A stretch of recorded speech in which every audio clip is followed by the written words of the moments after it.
Oh man, so much room for activities.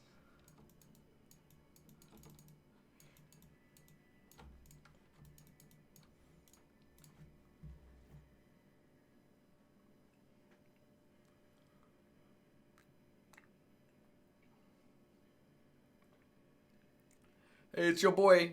How's it going, dude?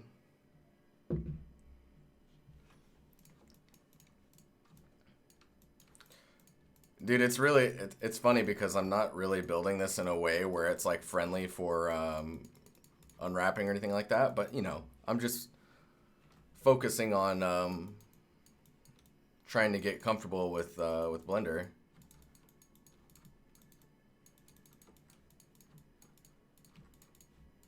So like this area I was focusing on this morning before work, and man, it gets weird because like I don't know, like this whole area gets strange. Like I think that actually cuts in behind it, and then there's some type of frame thing here. Is that area not? Wait, what? Hang on. So what I'm for anyone who is new to the stream, we're using this concept here as like an opportunity for me to learn this 3D program.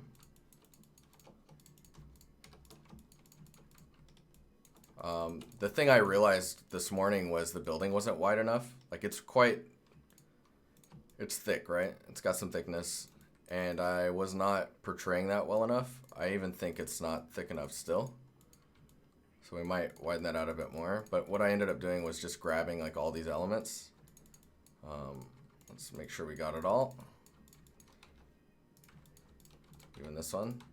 And then I just went in and vertex, grabbed these verts and just kind of like stretched it out. I think it was here. Yeah, there was like that much room, and that's just real thin when you look at it from here by comparison to this. So extended that out, and I think even maybe that's about right. I'm using things like this corner and like where it lines up with this edge,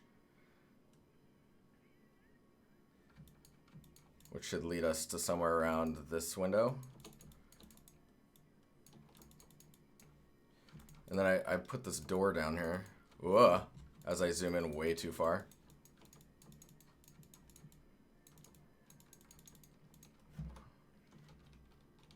Let's get rid of the grid. Greetings, Kyle. What's up, man? Hey, Adam. How are you doing? Ponky, what's up, man? Yeah, this is all in Blender.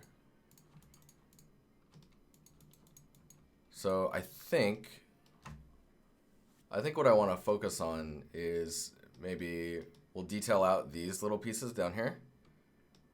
Maybe these little boxes. And then we'll go up and block out the rest of this roof area if we can within the 2 hours. But yeah, I've been learning a lot. It's nice.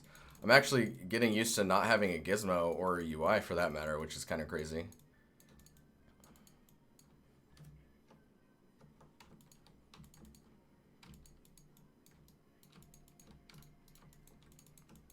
Oh, one thing I should talk about real quick, actually. Oh, we don't need that. We just need a grid. Oh, no.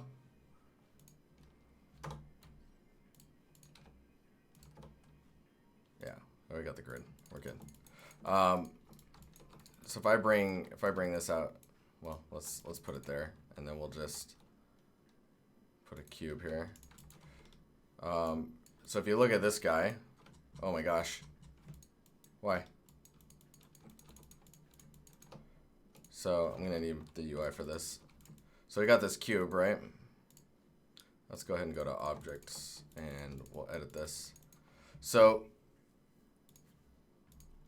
it was brought up in the challenges on the Discord by let me see if I can find the name. Udjani, Udjani, which I'm probably saying wrong, but let's do this really fast here. So if I inset this, and then inset again, but then hold down Alt, I can extrude it out. So instead of using extrude, I use it like that. So inset, and then click, and then inset again, and then if I inset and then hold down control, I can bring this forward. But let's just do this. So we got this guy, right? And then we go in and let's make sure that on the geometry, I'm gonna turn this fan on. Let me know if it's too loud. What made me want to try out Blender is being able to get a better representation of the PBR outcome, and then also to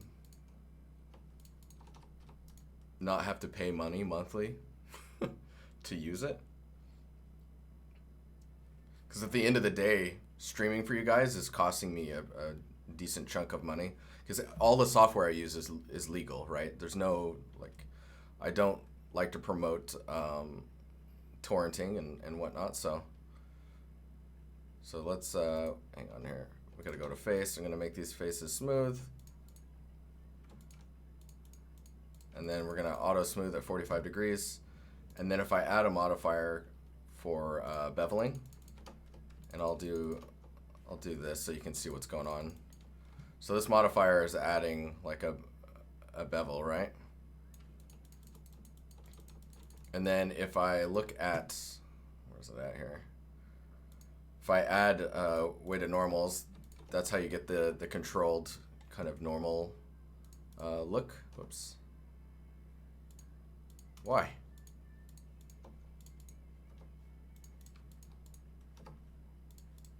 Why?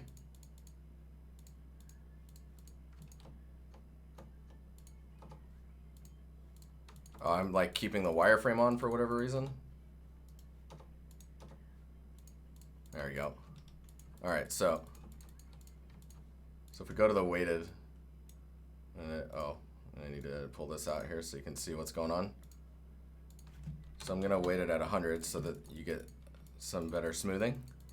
But you can actually you can control the width of the bevel by weight. So limit method, hard normals. So if I select all these edges, I think I'm doing this right. If I select all these edges, if you go here, am I not doing it right? No, there it is. So there's a bevel weight that you can apply to the mesh. And so I can control, like, maybe if I go, let's see here.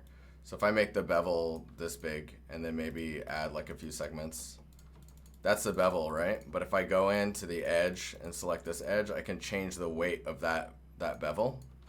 So technically I could go in and grab these four here, and then we'll grow this. So we got all of these guys, and we can change the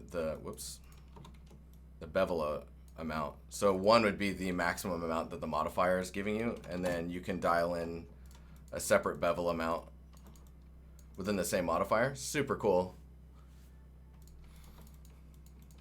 And that could be, I mean, that could be pretty useful in certain scenarios. Like maybe you want this edge here.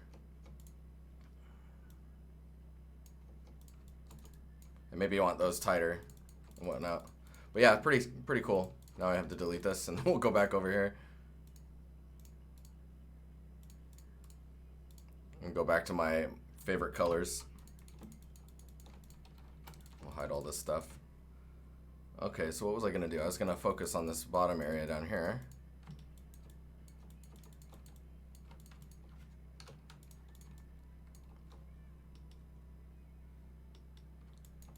Oh, there's a little box there too, don't I? Oh, that's, oh, there's the box. I made it here.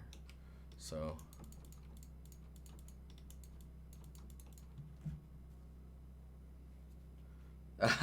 nice. Nice, Beddoes.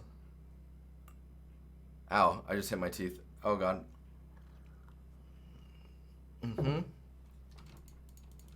Okay, so let's go in and we'll grab this guy.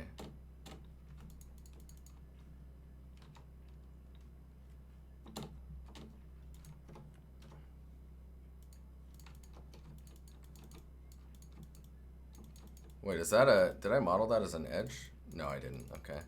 That's weird.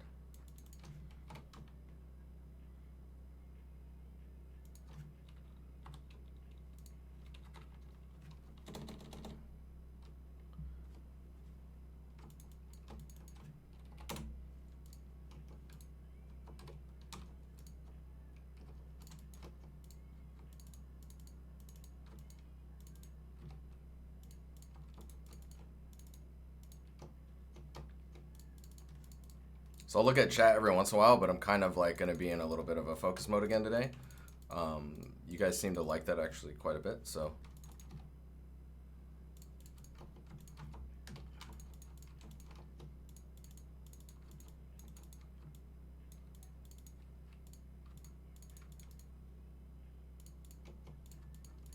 Wait, what?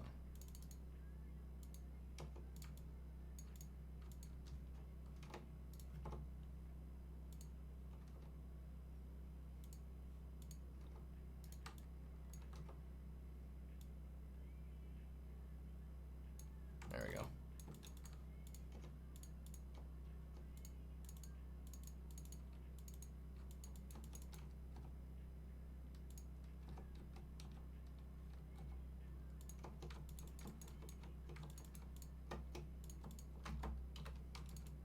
Ah.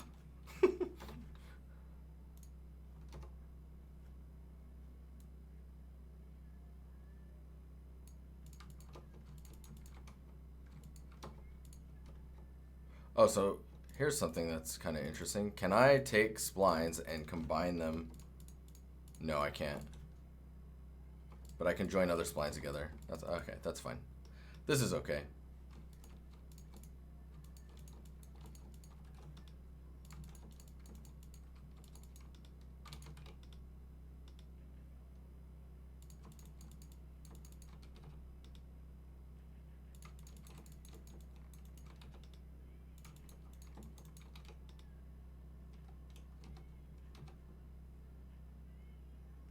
So one of the things I'm really liking is the center clicking to lock to axis. So if I just start moving it in the direction I want, I can lock it to that axis with the middle mouse button. And then if I press G and then press the axis, I can do it as well. But if I hold down Shift and X, for example, I can lock it to this plane. So now this is moving on this plane only, which is really nice.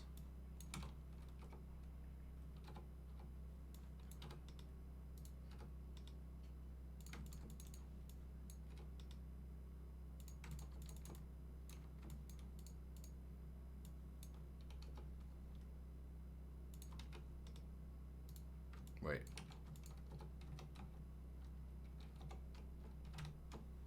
There we go.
Hangover guy, what's up, man? How you doing? So how is everyone doing in chat? You guys having a good start to your week?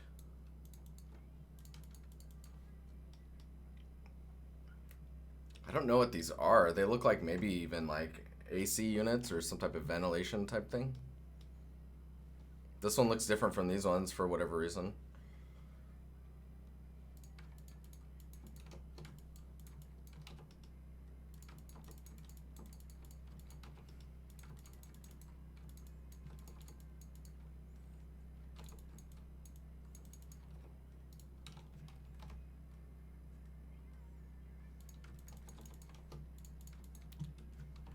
You know what the bevels, the bevel thing I was talking about too, where like we can add a bevel here, and then add the weights. We can, yeah, here, weighted normals.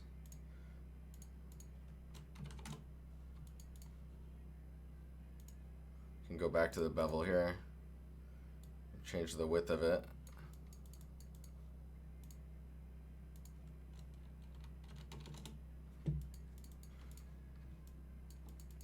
But then if we wanted to only do the bevel on these outside edges, then we can with that other approach, which I find really cool. And because it's happening on the mesh live, if I extrude this in, right, it should still have the bevel. Yeah. Oh yeah, we're getting some smoothing issues here. I wonder what the cause for that is. It must be, is it the lighting? It is the lighting.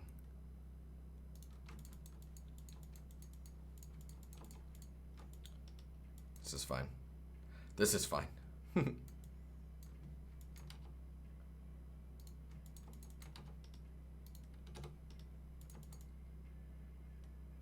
Dude, look at that. There's some weirdness going on.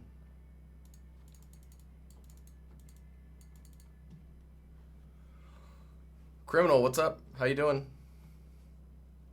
Just finishing up some stuff with the company.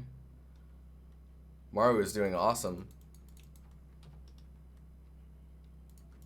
We tried to give him coconut. He likes it, but then we found out his body doesn't like it, so he can't have that anymore.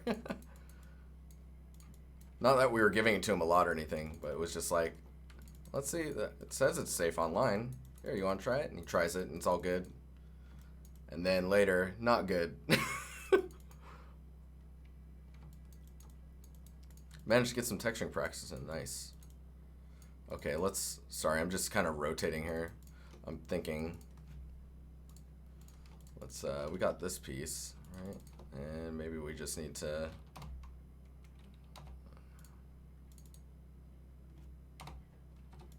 delete those.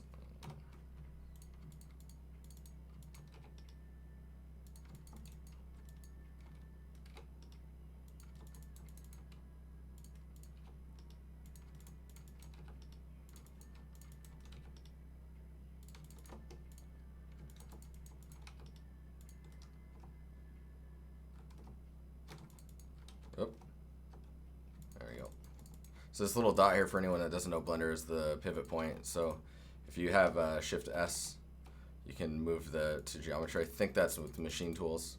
Oh, which by the way, machine tools, it's really cool. And in some of my other streams, I was saying that it's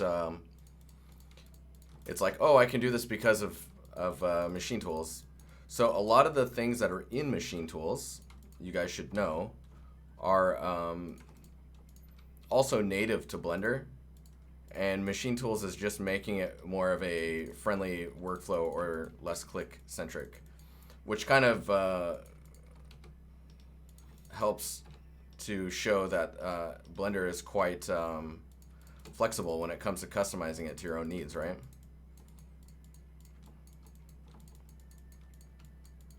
I feel like there's a little rim thing there.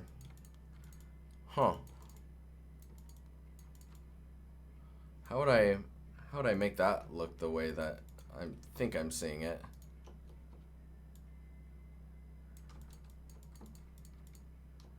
If I grab these.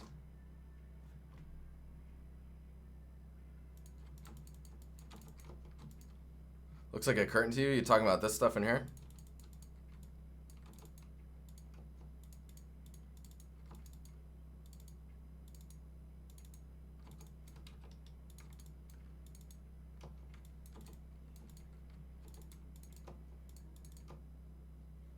Edge. I'm gonna just isolate. Oh, let's group these and then I'll isolate this.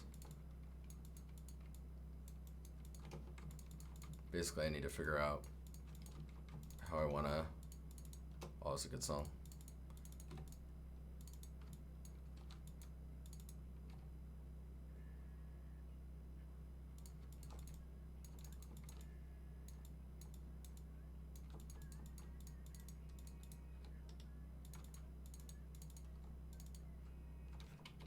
So we bevel this, but then take these ones and really bevel this one. Maybe just once. Maybe once would be fine. Shift R to repeat so I can get the same bevel amount.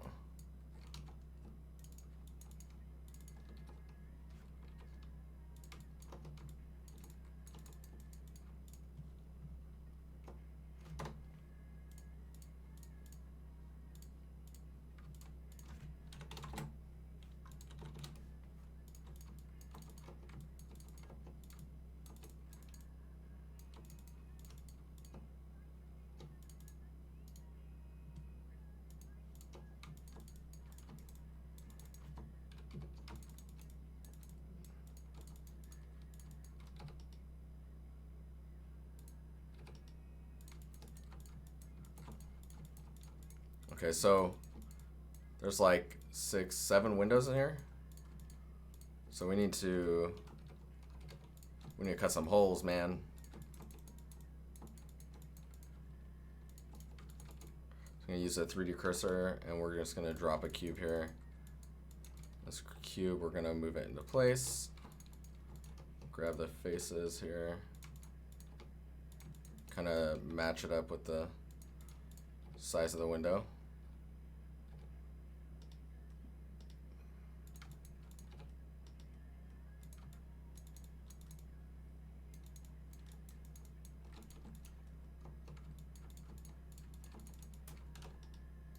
Oh, right. So I don't use this enough. Where's the array?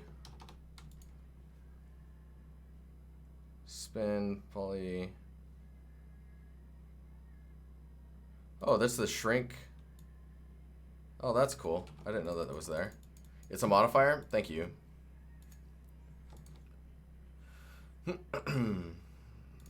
So we're arraying in the wrong direction.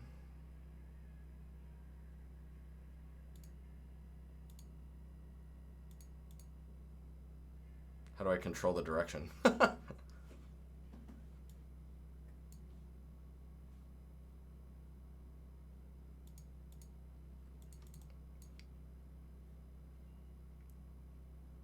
Is it this? Yes. Learning.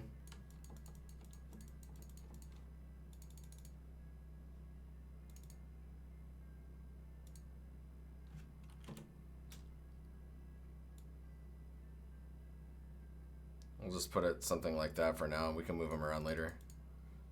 We need them to merge too. And then we go apply. Oh.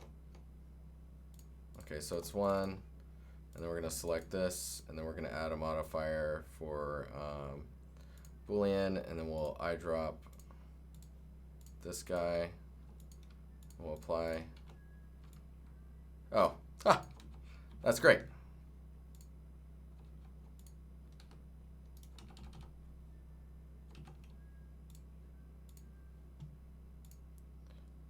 Intersect difference. Wait, I thought that would do it.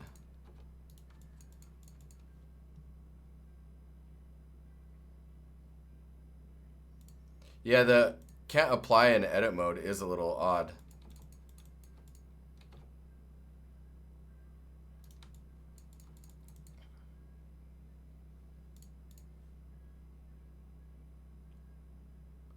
Do you ever bother organizing your scene by naming objects and putting them in collections? At least in this thing, I haven't been, just because I'm trying to just get used to like building the.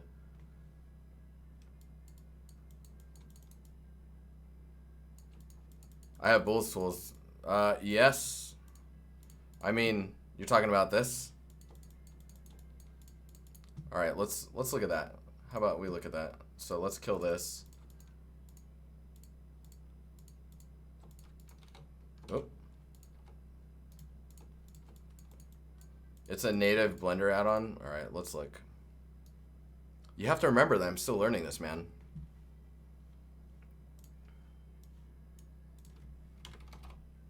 Bool tool, yeah.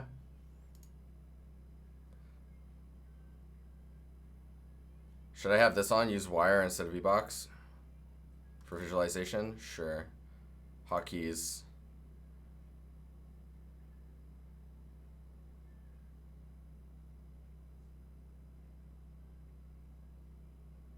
Yeah, with hard ops, I can just kind of drag it out as well. You're talking about, basically I want to do it in a very clean way. And then if you see here,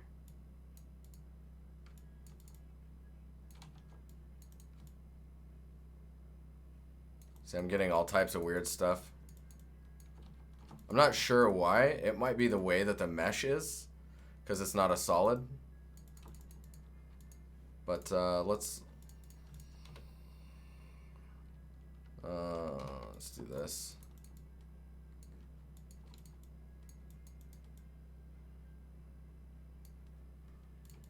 So if I do this and then this one and then Control plus, wait, like that.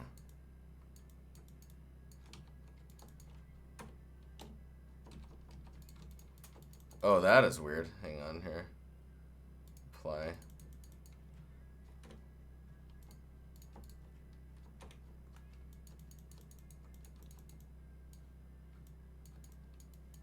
Do you know why this is happening? Alright, so we saved. So I'm just going to start applying things and then see what happens.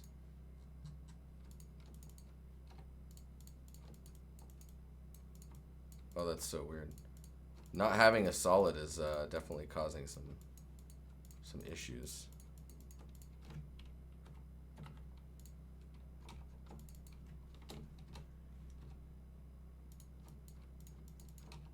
Yeah, and like that one didn't even.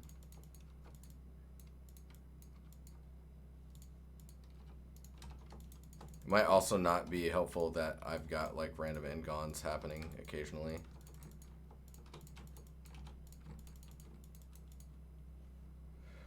What do you think of Blender for modeling versus Max or Maya? I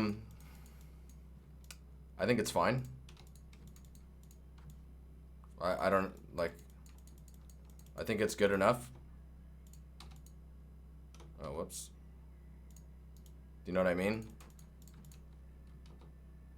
I think if you're working at home and you're doing freelance stuff and you're comfortable in Blender, you're gonna save yourself some money. What is going on here? That tool is a little messy, but I think it has a lot to do with the fact of like how I got this shape to begin with.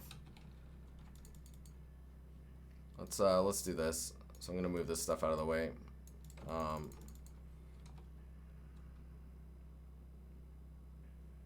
What is revert to saved file? That's good.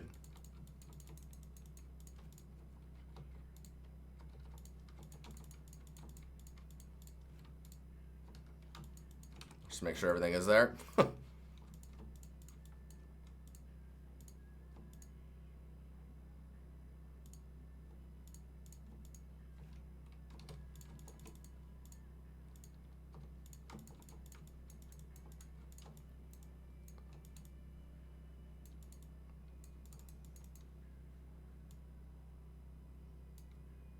Do you think you need to add a Boolean? So that's what it's doing. It's because it's not a closed mesh. Like it's just not gonna, you know what I mean? One thing that'll help me is if I, whoops. Wait, what?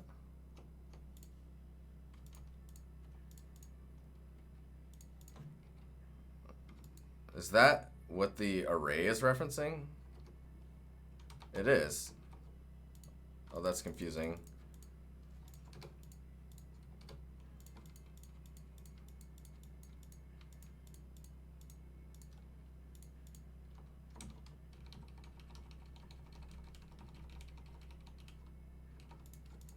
Okay, so this shape here, I think we need to clean it up a little bit. Do some stuff like, oh.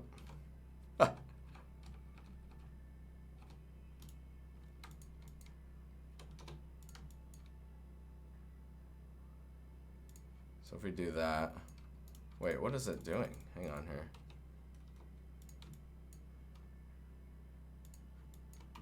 There we go.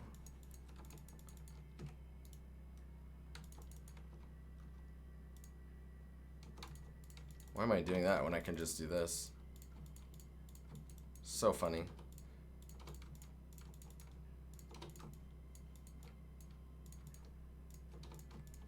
Okay, so even with doing that, I think I still have, this is a single quad now. Let's save that, and then we'll go into object and hide. Go to this way, and then yeah, we're still getting this really weird, gross, gross. I'm telling you, if I take this and separate it, go to face, extrude it,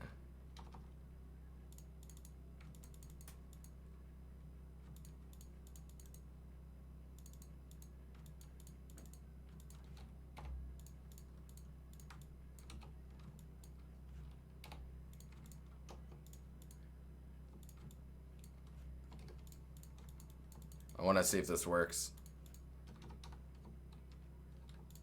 Shift N to recalculate normals. Is that? It is not.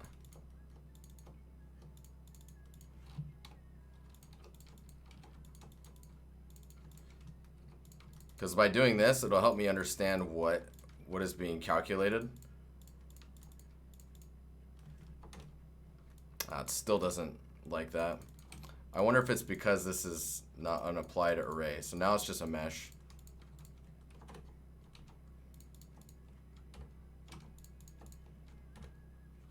No.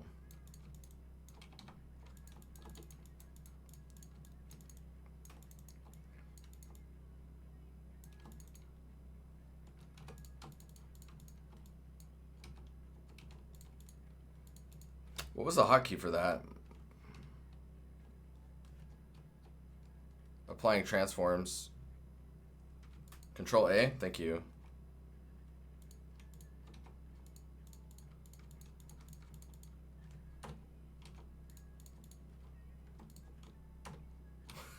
Nope. Now that this is a solid though, I mean maybe it's because I have weighted. Oh. What's the plus do? Was it adds it? Oh, I see. Wow, that is really messy looking. Okay, so let's do this. Let's see how this does. So this is working now because we have a so that's working now because we have a solid piece to cut through. So if I try and trace this, and then I think it's, is it V? And then X, and then scrolling.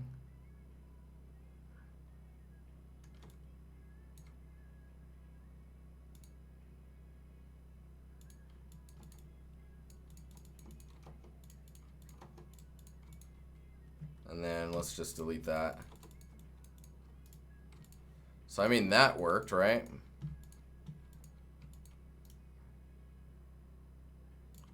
But how do we accept it? Because I haven't actually played with the cutters all that much for hard ops.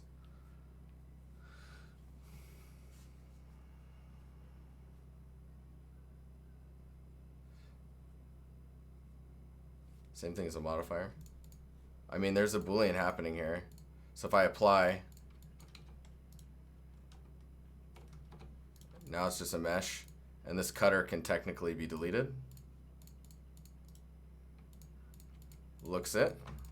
If I unhide, we can delete this.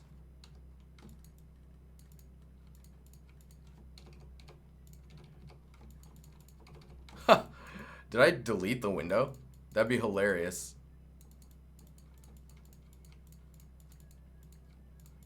So we did. minus this one.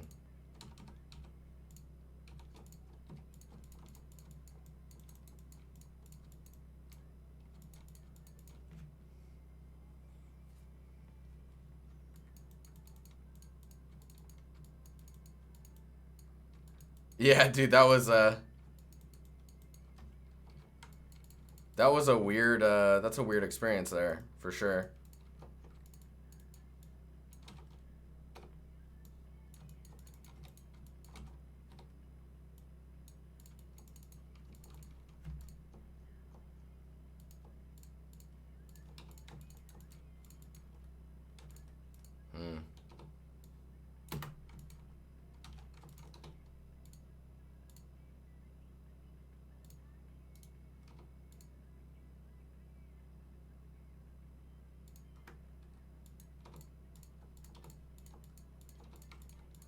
It's gonna bug me if this isn't clean, so I'm gonna just do this really fast.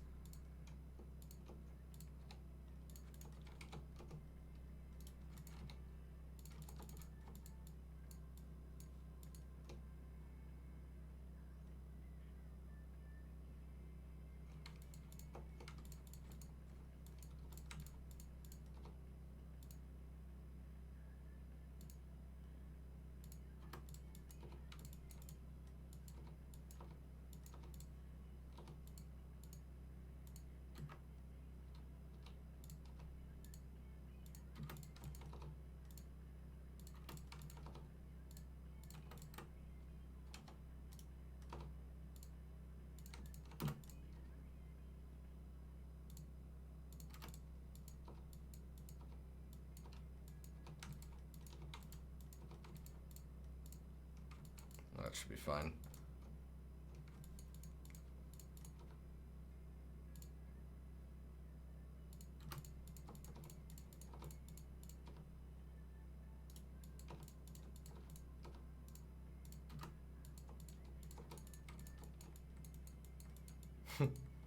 I'm like, I can't,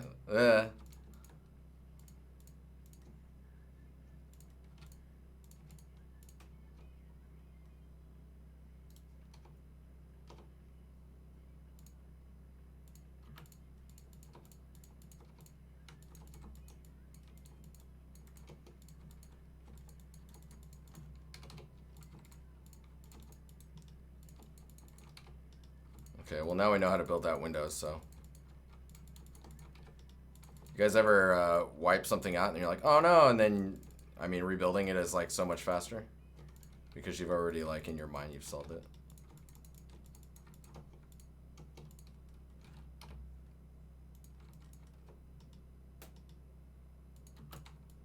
Oop.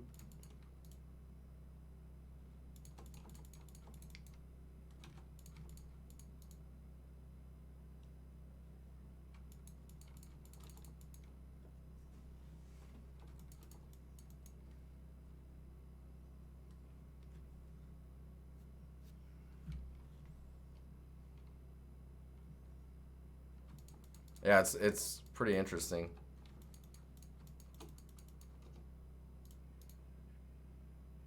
Is there an actual, like, so inset's there. If I have a face selected along normals, interesting. I don't even know what was like on the right click. Triangulate face. Control T, huh?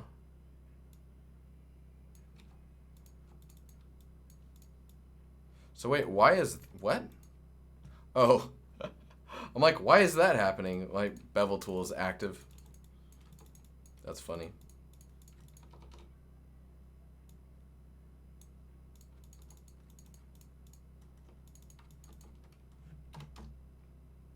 So this is another reason I've been liking the inset versus the extrude. So like, if you go in and you select this whole loop, right? If you extrude, you have to like do some settings to get it to work.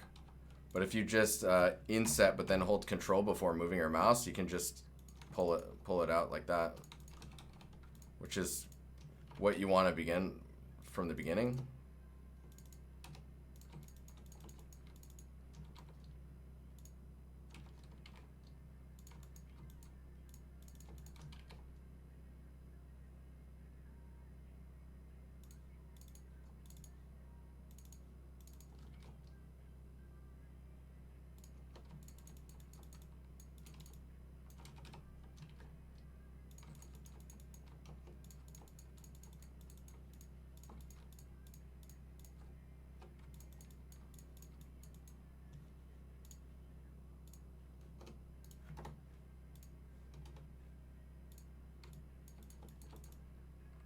hell is going on here?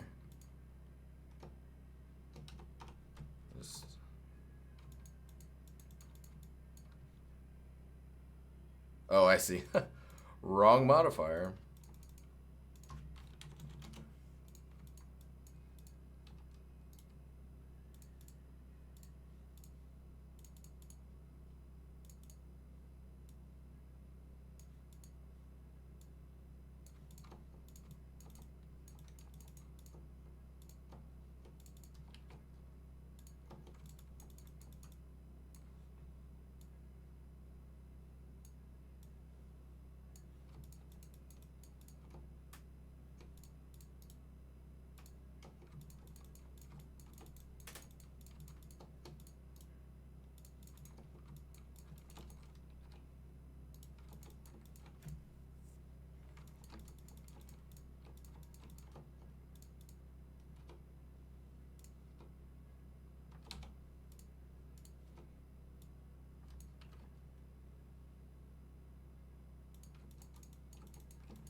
Hey, thanks, man. 4 months. Fly away, thank you.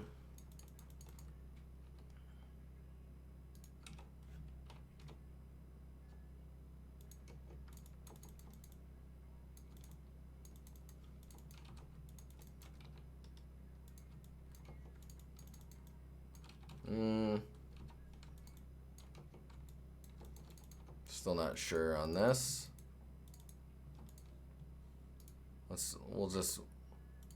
We'll go with it for now. We'll see how that goes. It's like a small detail that kind of just adds a little bit of noise, so I'm not sure if that's a good idea or not.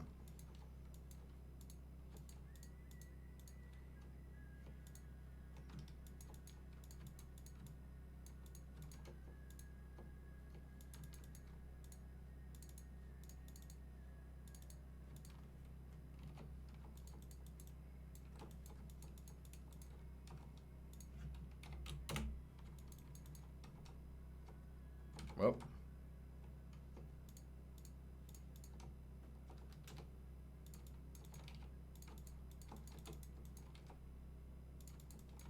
I'm just gonna do that.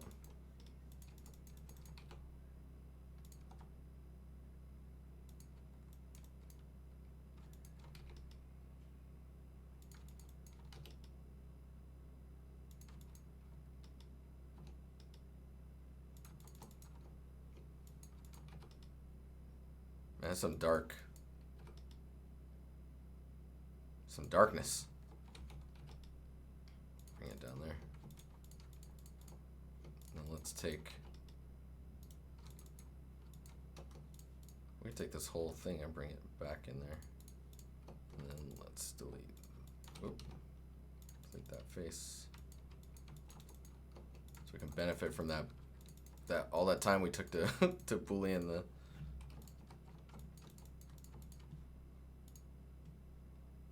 Alright, I need to change the music.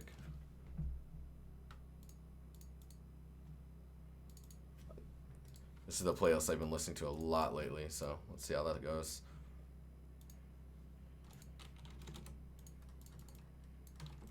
What's going on down here?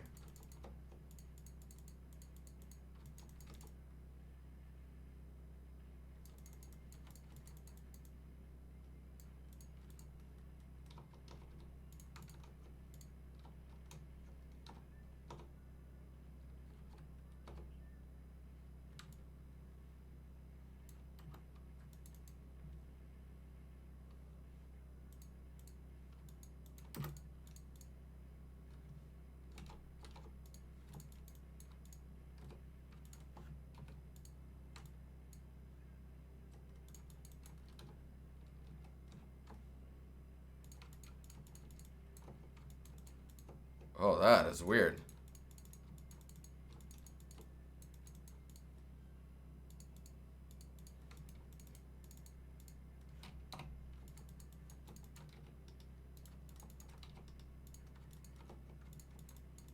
Whoa.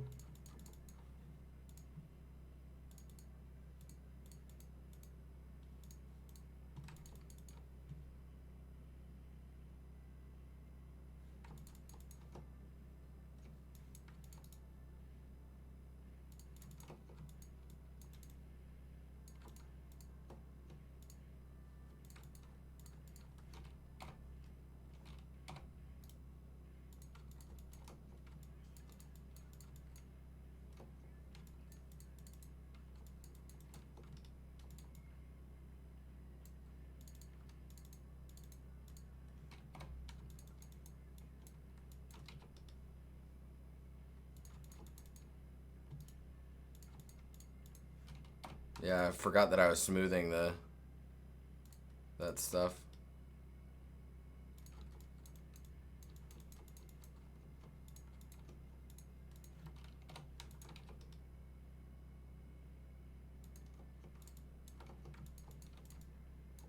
All that layering. Nom nom nom nom.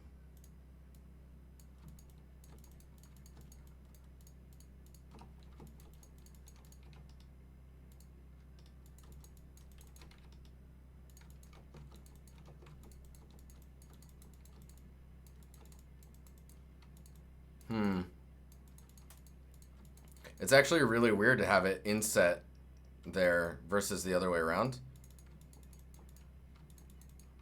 Where's the, I guess I can, let's see what happens if I just do this. And bring it back.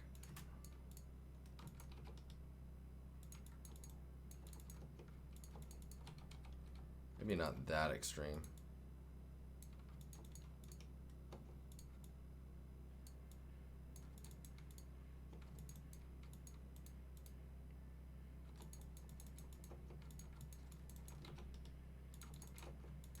Feels a little bit more connected to the building that way.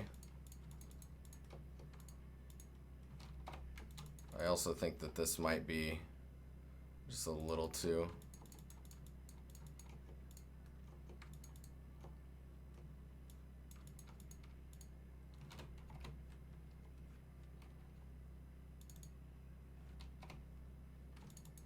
Is there a way to invert your selection?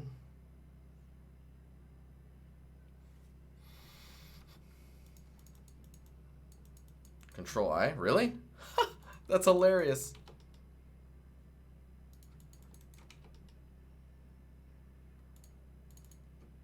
Thank you.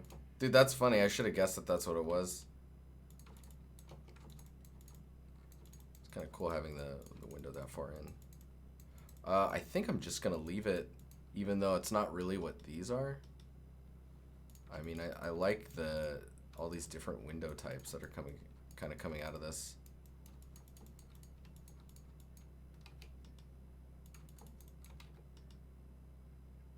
Yeah, I'm just like, oh, of course it's Control I. Why would it be something else?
Can also select linked. Oh, that's interesting.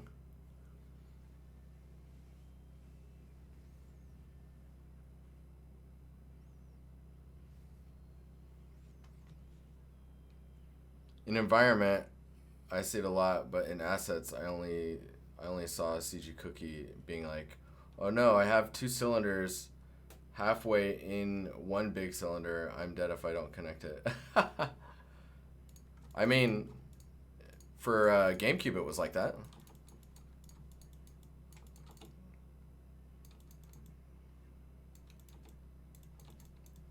All right, let's.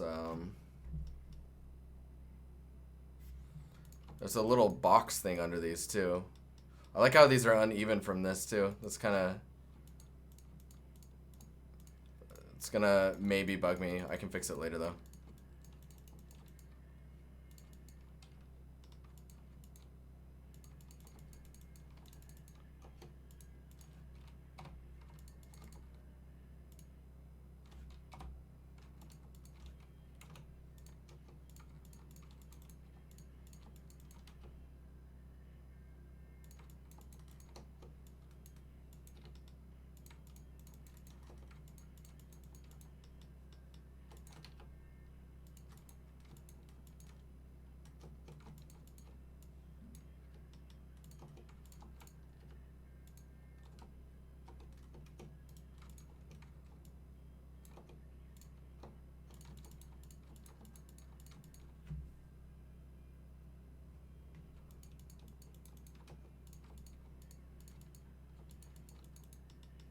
Thanks for the patience? What do you mean?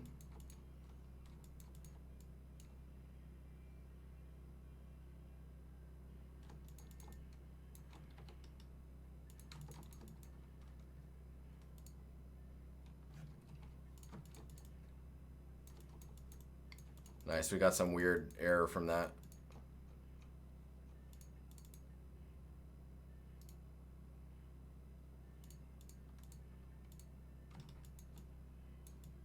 Trying to figure out how I need to smooth this. There we go. On this side.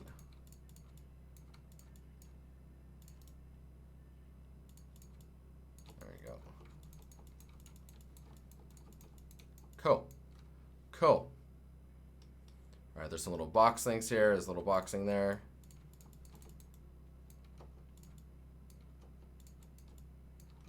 Oh, that's weird. When I'm in non-edit mode, it was switching out of. Huh.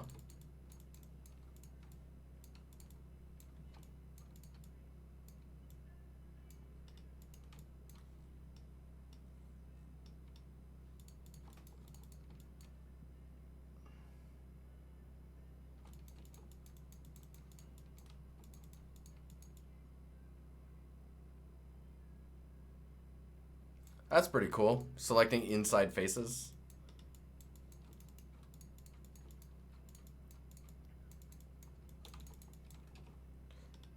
The question is, though, is like, if you look at, oops, yeah, that works. So if you look at this mesh, right? If you delete this face, all you're saving is the normal direction that you would have calculated for this face if it's all the edges are hard. So it's pretty pretty minimal savings. I guess if it was happening over like 100,000 times, then it's a savings maybe. The other thing you have to think about too is if this side can be visible, if the prop is dynamic, for example, in a world, then you have to make sure that you can actually see, or that those sides are capped. It's better to have a capped face than like openings on a mesh.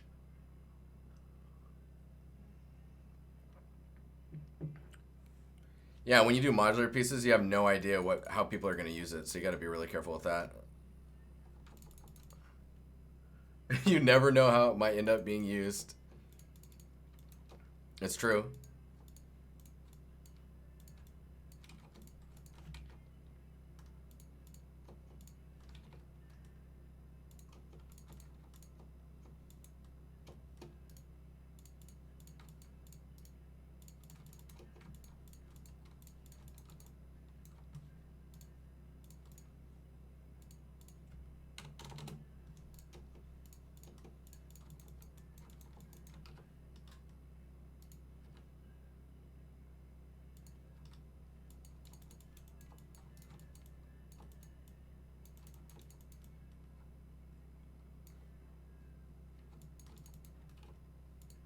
Oh, you know what? I actually need to see if I can undo this enough.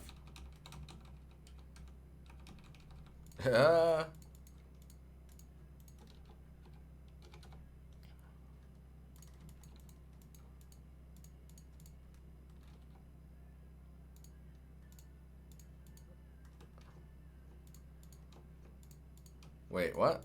Does that not work like that? Nope, I have no idea what I'm doing. Alright, well. Hang on here.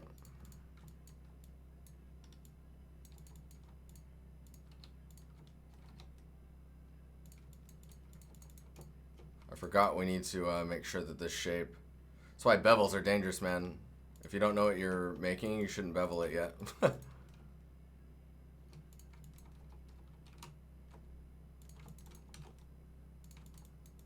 We need to make a couple shapes here, so let's do something like that, and then we'll grab this one and we'll make.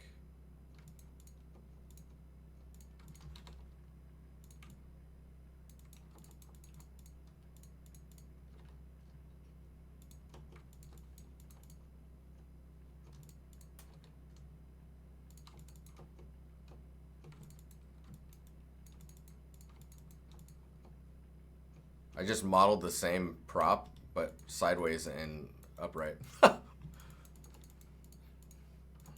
That's good.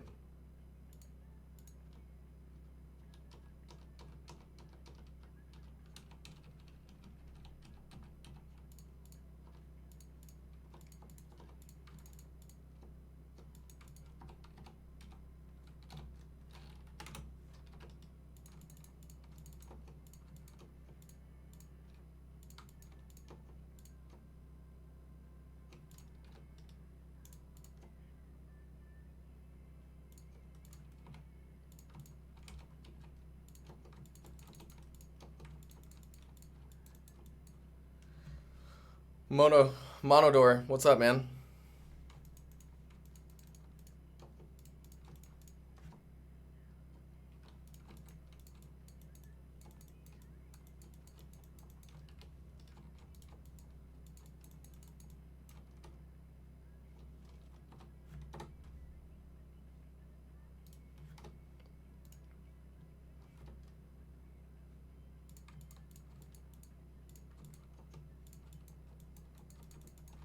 What's up with you, dude? I'm just, you know, learning Blender.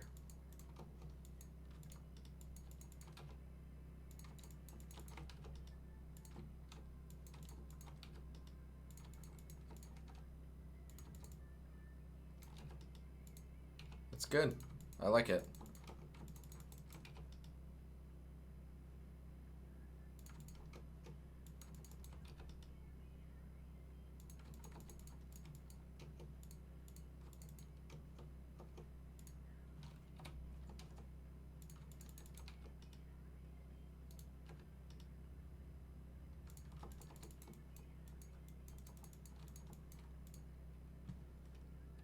Dude, you know what I really like is if you keep pressing W and you get the move brush or move tool.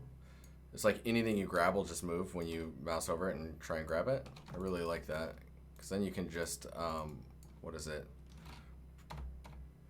Press Shift Tab for locking or snapping, and then make sure that you have face snap on, and you can just freely like get this stuff into place.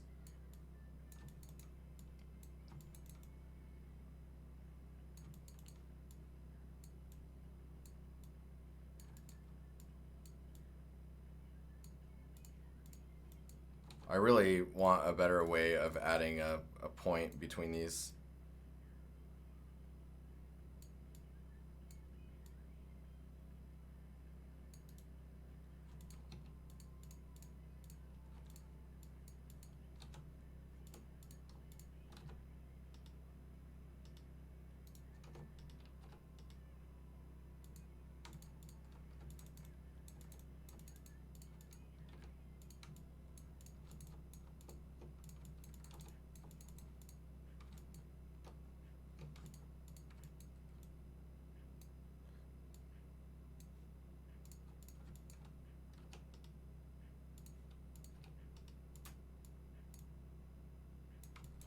There's also an importance for believability of like how stuff connects together. So stuff like this, it's going to be really beneficial when it comes to like, was it Shift C? There we go, or Shift X, to making things look connected.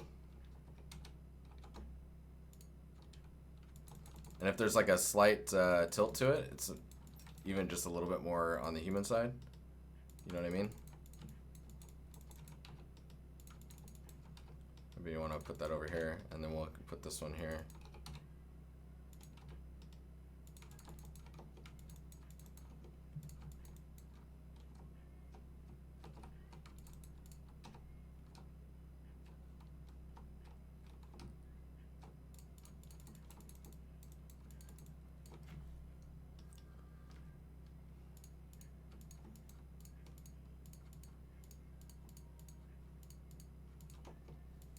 Oop.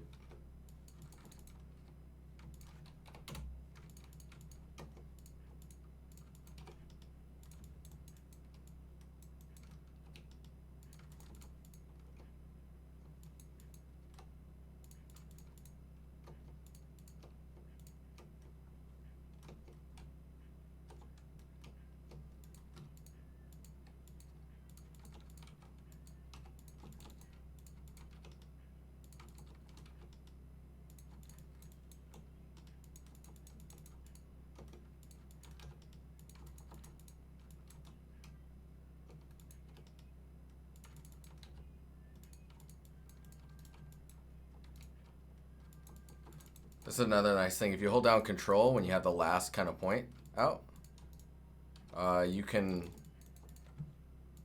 and you have the snapping on, you can just hold down Control and just do this. And it'll just follow the surface, which is pretty nice if you need to do some quick wire work.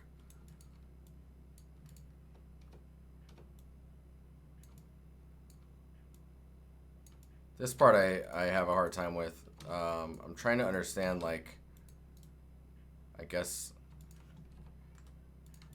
making sure that it knows which way I'm facing. Does that make sense? Like, why? Oh, I guess maybe the snapping is doing that. Hang on here.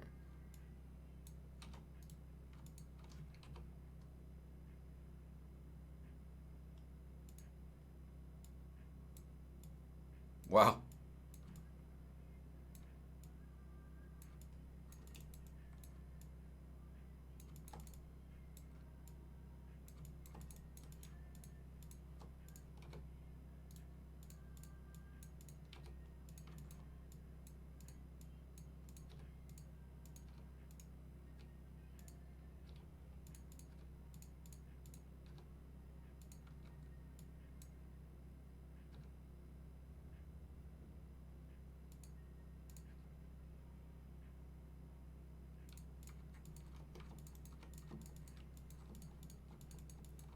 Chen, we're on the same wavelength, man.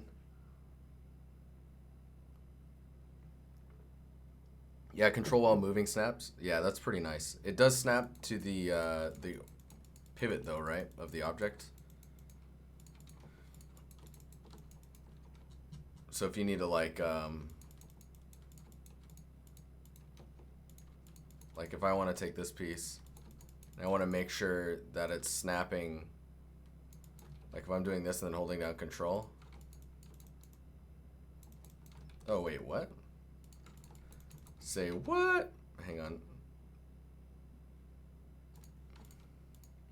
Oh, I guess if you do align rotation to target. There you go. Man, that's pretty cool. See, now when that happens, I think it does a check on the, because now I think it's, man, that is weird. Like, why would it inset like that? Oh, it has to start, what? Oh, that's weird. It has to start outside of it.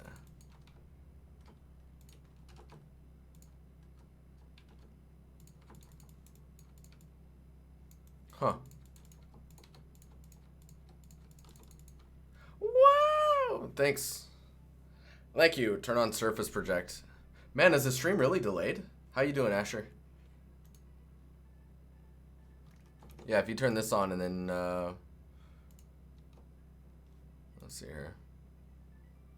Align rotation to project individual elements. Well, that's interesting. Volume. Active, align, yeah.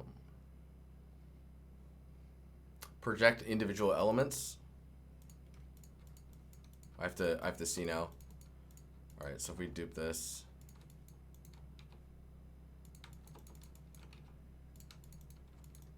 Yeah, so this one is looking at the pivot, and you see that.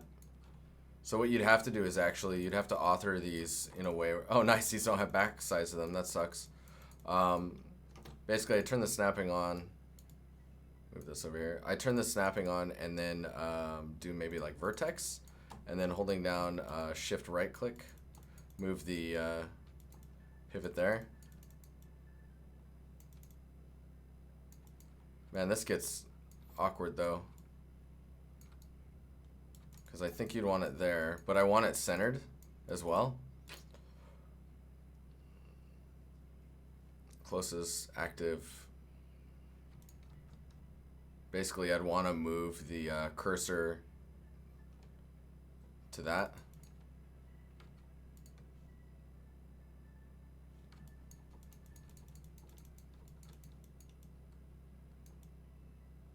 Yeah, use the cursor as a pivot. That gets super funky. Cause see, now that we're in this state, we can move the cursor back, but the pivot's there. So this should just, if I turn snapping on and do it by face,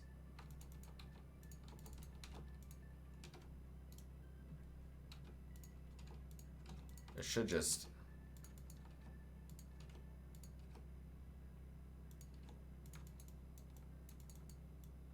yeah, man, that's cool.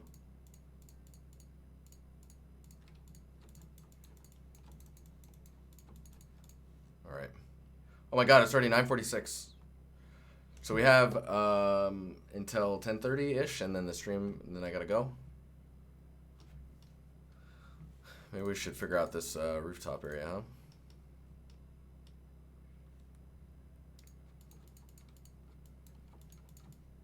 This thing is a super unknown. There's so many weird shapes up there that I'm just like, I have no idea. Like there's, yeah, I don't know, man. Looks like there's some type of curved piece here. Maybe it curves there again and goes back down.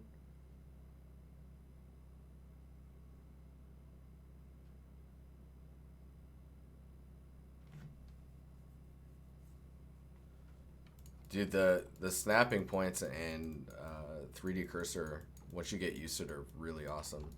One thing that's worth noting is like the orientation of the 3D cursor by default is faced off of the camera. So like you see how I'm moving it, it's not really changing. And like normally when you place it, like see out here, it's facing like a crosshair. So like this vector is facing right at me. So it's facing directly at the camera. And if you rotate, you can see where it was shooting off this direction. You have to actually go to your preferences, go to, where's it at? Key map.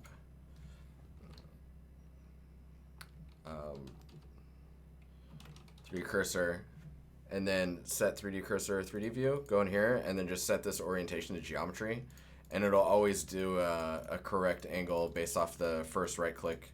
If you move it around, it doesn't do it, but if you do this, you can I'll show you a couple examples. So if I click here, and then so it like that, and then cube, and then you just go off 3D cursor, and it'll be. It's funny though, is you kind of don't need it if you have this this snapping thing. You can get the angle you want, but this is it's important to have this type of information because you can get some nice control out of it.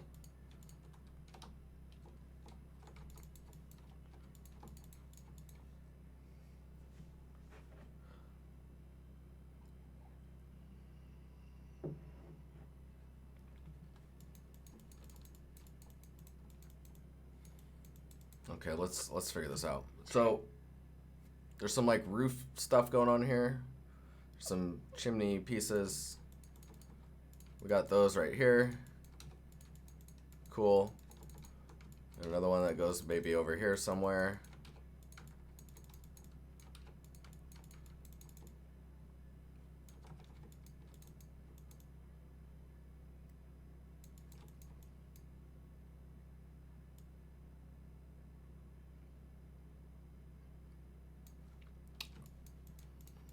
let's do this guy.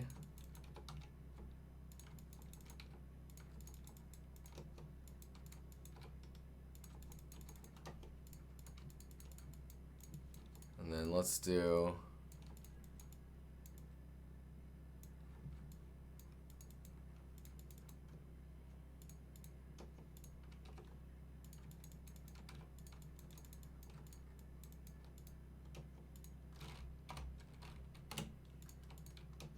you'll see me separate these elements quite often. That's just so if you're in object mode, they're together. If you go edit and then select this, press L, you'll select everything that's under your mouse. So you can see like this. If you have one selected, you can press Control L, and you will select the extent of what you have within the mesh container.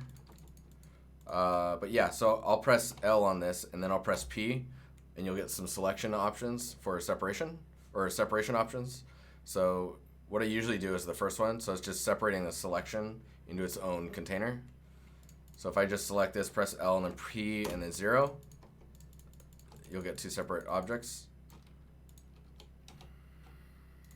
Oh right, we should center that so we can rotate this, scale it, that maybe. These guys need to go back here.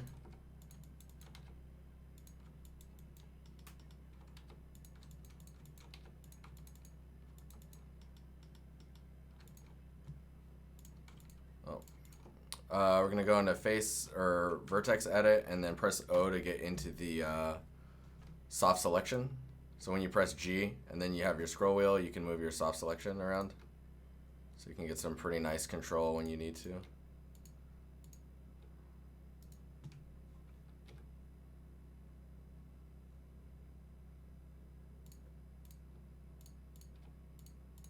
And also, like, if I keep hitting W and you just get the move key, you'll just have this pretty dynamically, which is really nice.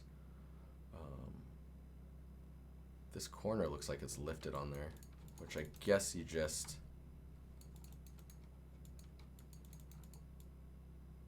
How would you... There's just a slice tool, isn't there? Knife. Press K. That do what I wanted it to do? Kind of. Kind of.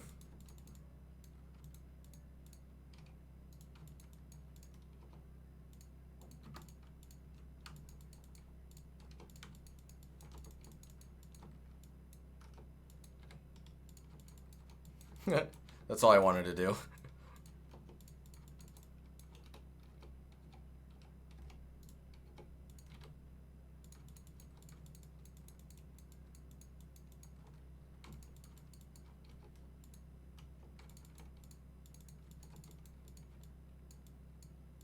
Add an edge loop, but that'll only go against this way or this way, right? I have to check now. Oh.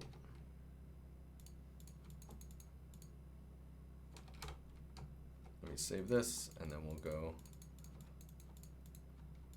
We'll dissolve these.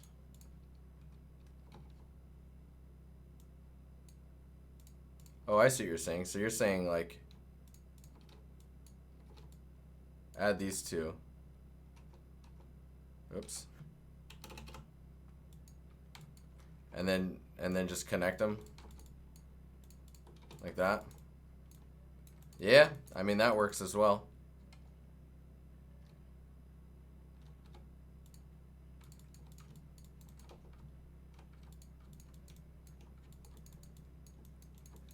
It's like a beam or something up there.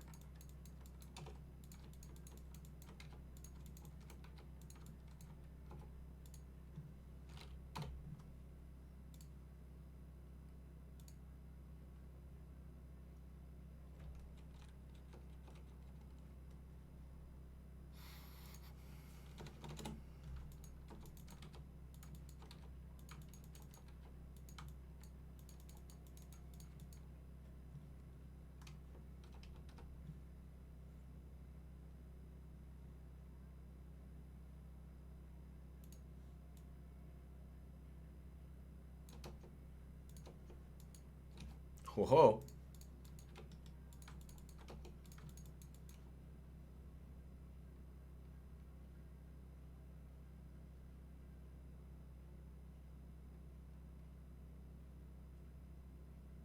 Whoa, Asher, that's intense, man.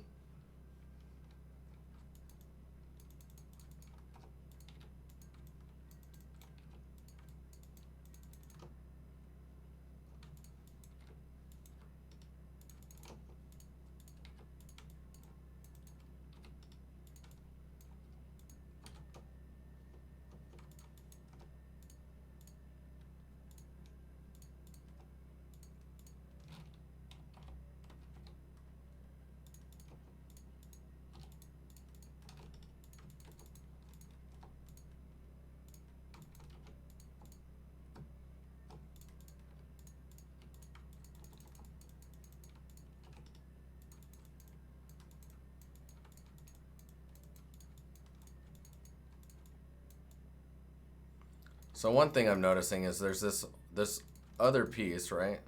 That if you dupe it and then rotate it like this, you'll quickly notice that it just sticks way too far out. Like this edge should be here. You can see how like at least this overhang, I'm assuming, is under this. And so like, I guess this needs to be, this is why I keep thinking like the concept, of course, there's like some weird, like, there's weird stuff going on in this concept. Because it should be more like this.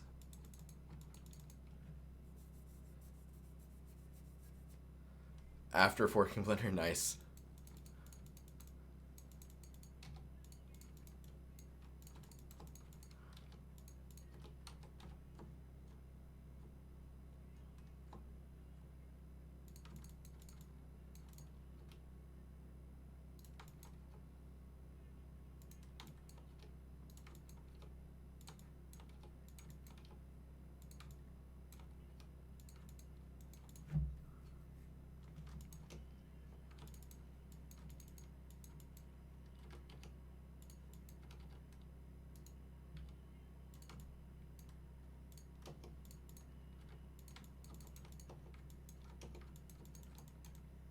That does not feel right. I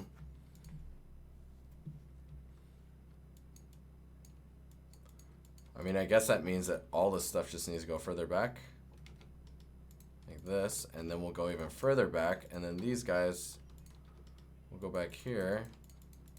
And then whatever that overhang is over there,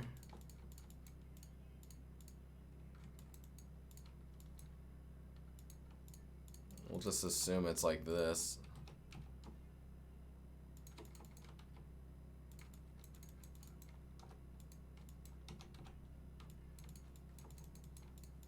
I mean, I kind of want to steal this roof and use it for similar shapes.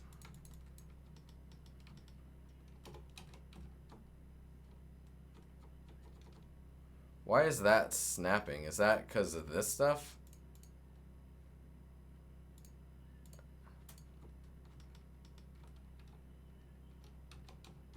It is. All right.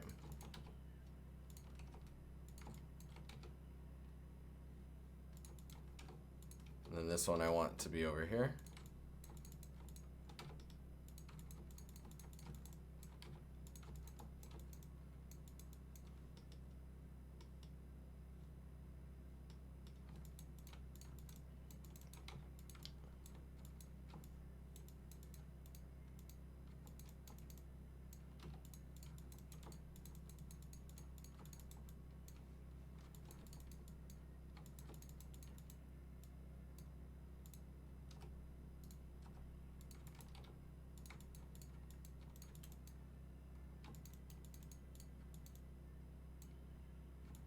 Dude, there's some weird shapes up here, man.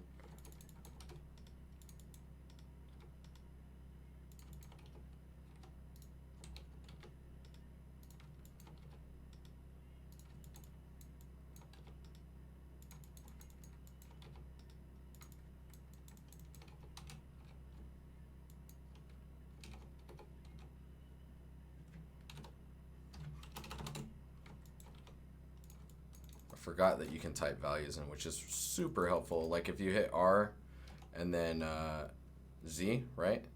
And you just want to rotate this 45, you just type in 45 and then you hit enter. And you have your 45 rotation. Much easier than sitting there trying to like snap it into place.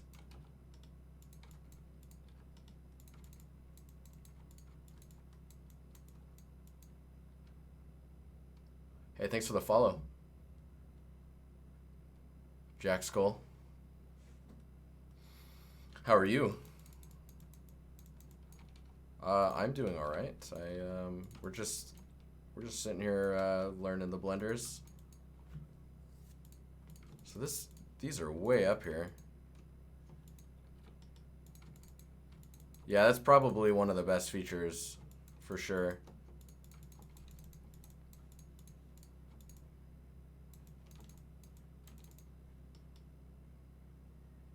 Dude, it's so strange up here. All right, we're gonna commit to some stuff. So there's a box there and it's got these two things in it. I'm just gonna put that there.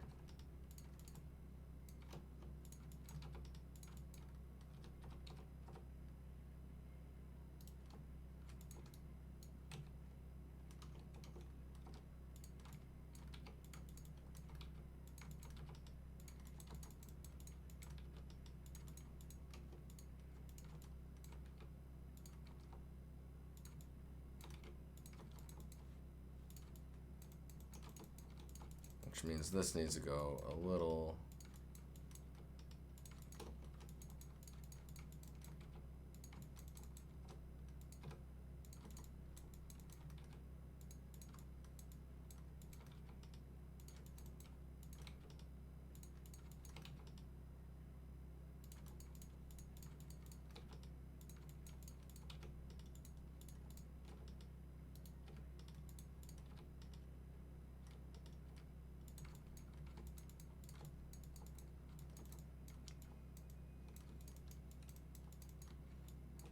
Again, it's telling me to make the building wider.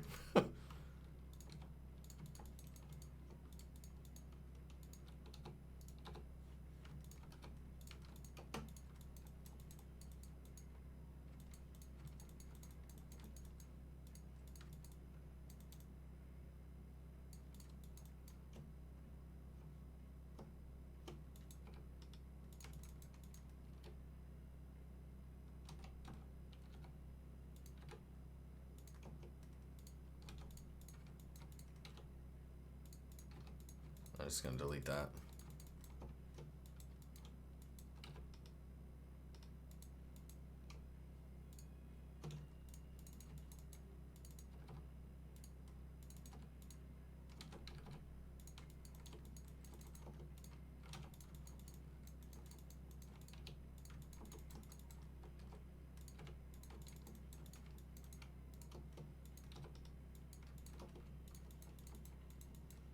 Is it supposed to be a little more L-shaped? Talking about the building? Or which part?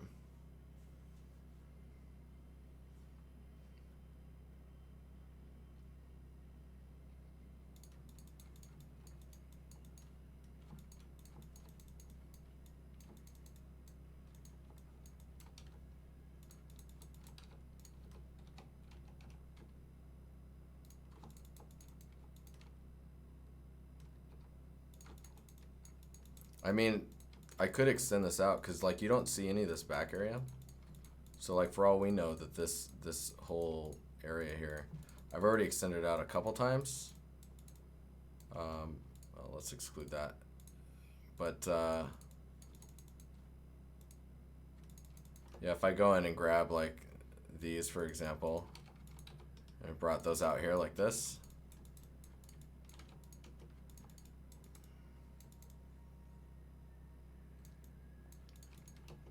That does make it easier to solve this. I don't know what's on the other side of the, you know what I mean? So it's like, it's really up to us, I guess.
Will you do any future? Will you do in future any streams with Substance Painter and Designer workflow? Yeah. I mean, I've done it in the past. Are you looking at the YouTube channel at all? I probably need to do like a refresher on that stuff.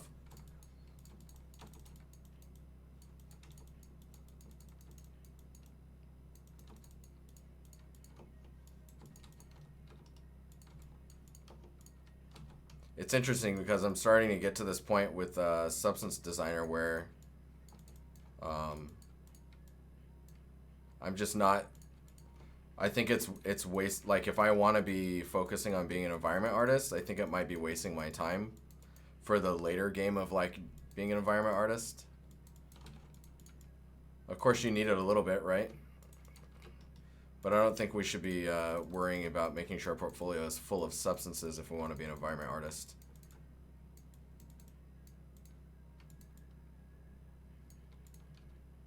Hopefully that makes sense and it's not like bombing on environment substance artists around the world.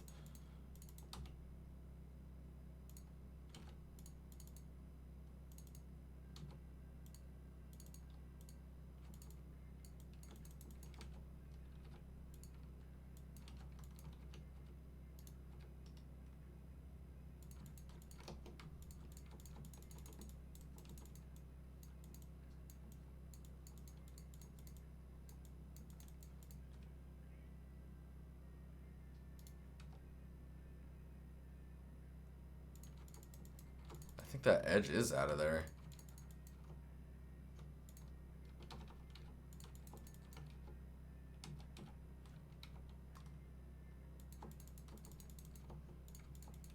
Would you say it's needed in an environment artist portfolio? No. I don't think so.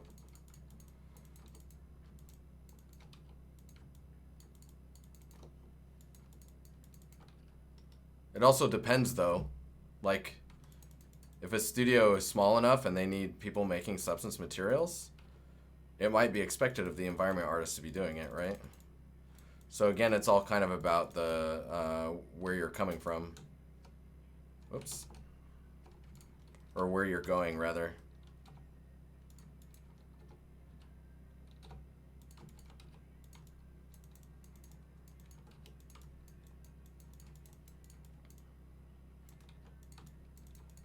It doesn't hurt to know it. There's that, right? It does not hurt to know it, and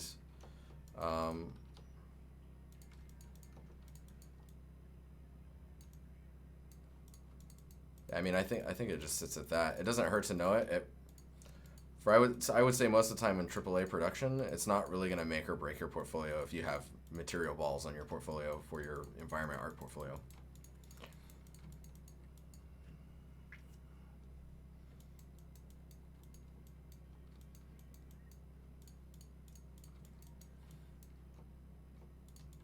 Like, it's kind of similar with Houdini. Like, Houdini is really cool, right? And like you saw me do that workflow where I was taking a ZBrush mesh and baking it directly down in Houdini without having to do any low poly. I just give it the high poly mesh and then it just finishes it out for me. That workflow only matters if I need to bake 0 to 1 sculpted assets. And you've heard me say that like a lot of the stuff that you see actually in production does not require ZBrush. Again, specific studios, but in the 12 years I've been making games, I think I've used ZBrush for like 5% of that time in work environment. So then it makes you wonder like how much I would actually need to use Houdini at work. Mudbox is, I don't know why you would use Mudbox. Not that it's bad or anything, but like, what do you want to use Mudbox for? I guess that's the question, right?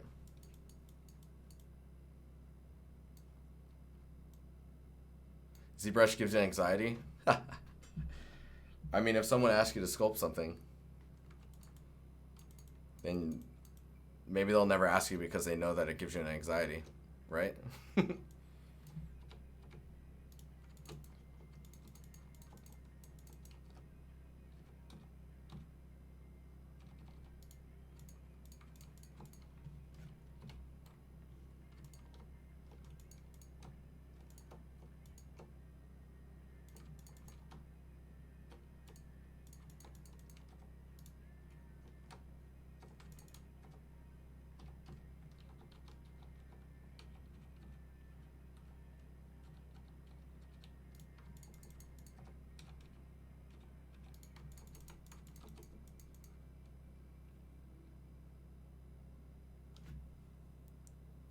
You'll do it in Substance Designer? Nice. I mean, dude, it's like, do what you love, and your work will get better over time, faster. I think this thing has been suffering from getting scaled too much. Like, the pattern is just getting larger and larger as we go up the building.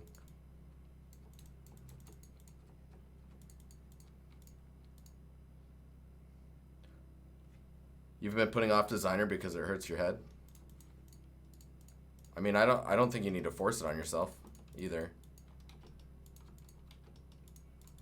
I think that mixer is also an option. It's totally okay to buy materials and then mix them together and make your own.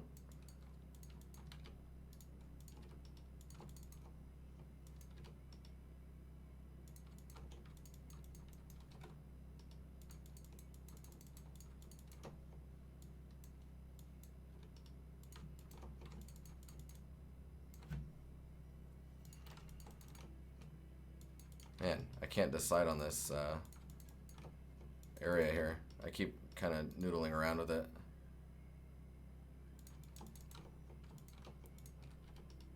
I think it's further over this way. And then it looks like there's some type of tarp shape in the back there. There's some more tarp-like stuff going on over there.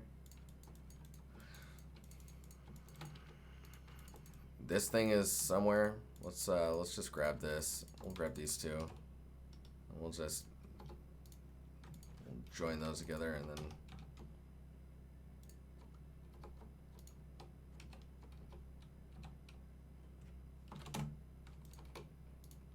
oh, come on, rotate. There you go.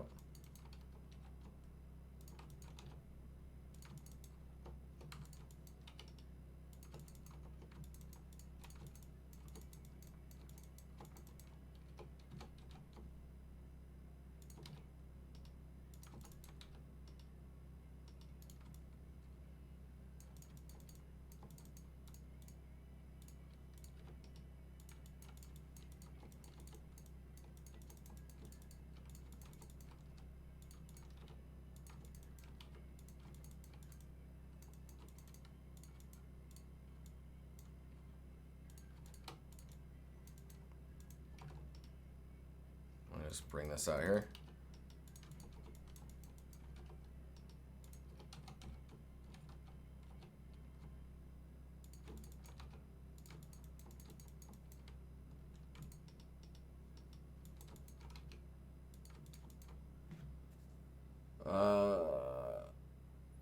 You're stuck in the mindset where you need to create everything yourself.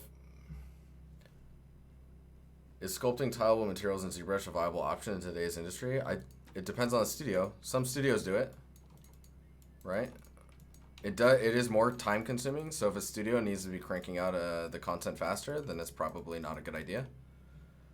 But if that's the kind of look that it gives, right? Then it's like, okay, you gotta do it. Can't I bridge these two together?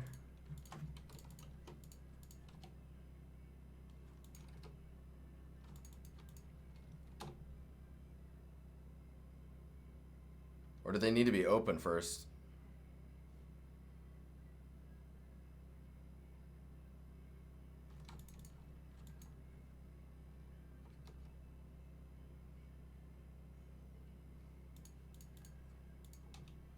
So if I delete these faces and then go to edges and then grab these two,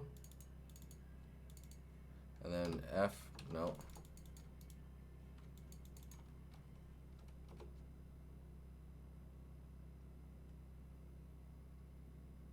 Shift B? Definitely not. Bridge edge loops, one down. Thank you. And then I guess number of cuts. Oh wow, this is getting weird. I guess I need to align those.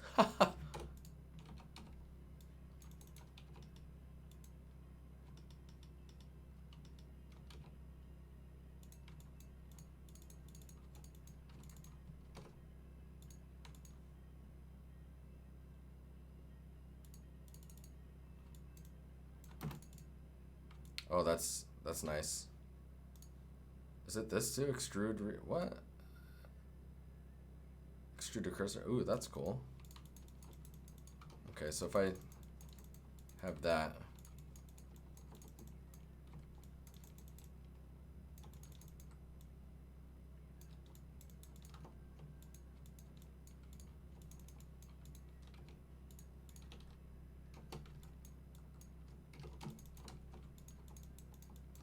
It's 1016. Thanks, Burncore. What is being said here? Oh, I answered that. Okay, cool.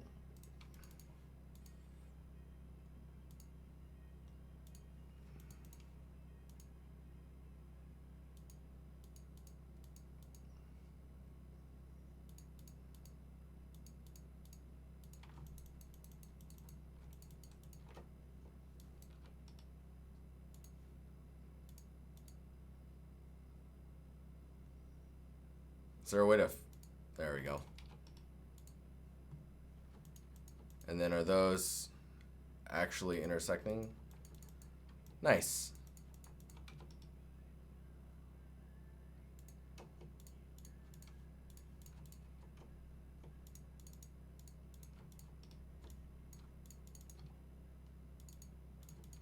Wait, what? There we go.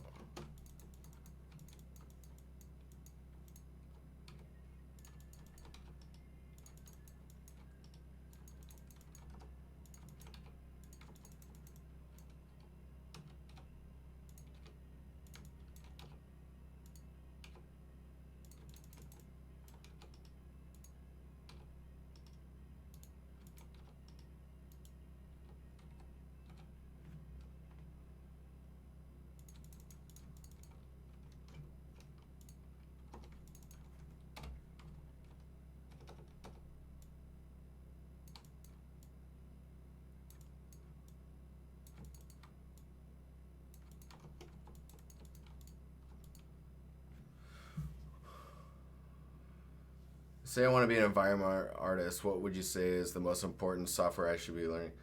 The software that allows you to make an environment.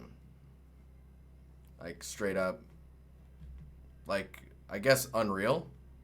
Like you could use Blender, Unreal. You could use Modo in Unreal or Unity.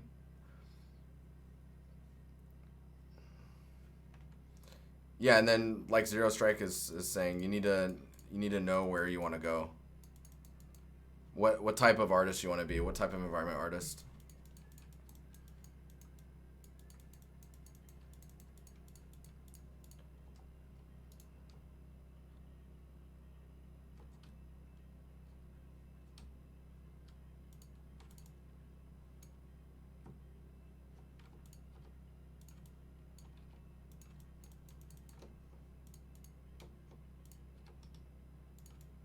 Oh.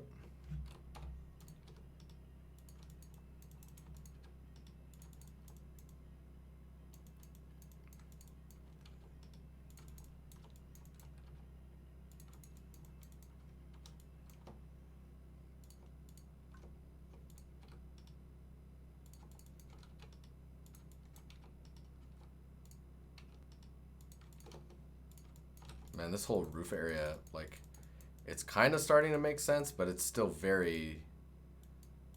very strange space. I need to subdivide this.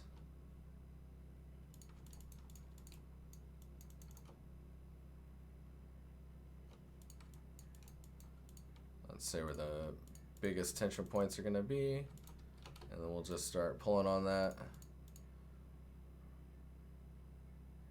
Let's see what... Haha, nice.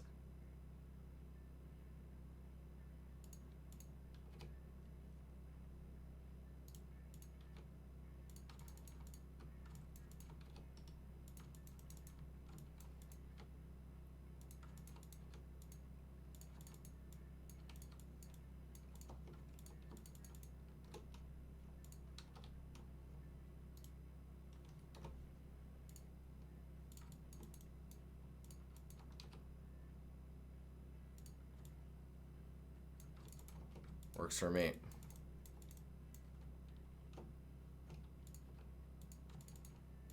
Maybe even,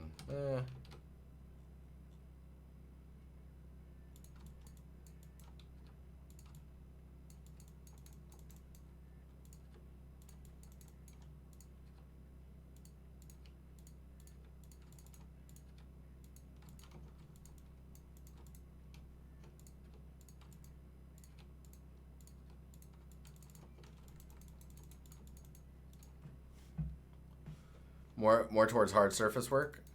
Maybe learning Moi 3D or Fusion 360 could be pretty cool. So the hard surface stuff, it gets a little bit out of your way and you can actually just be creative.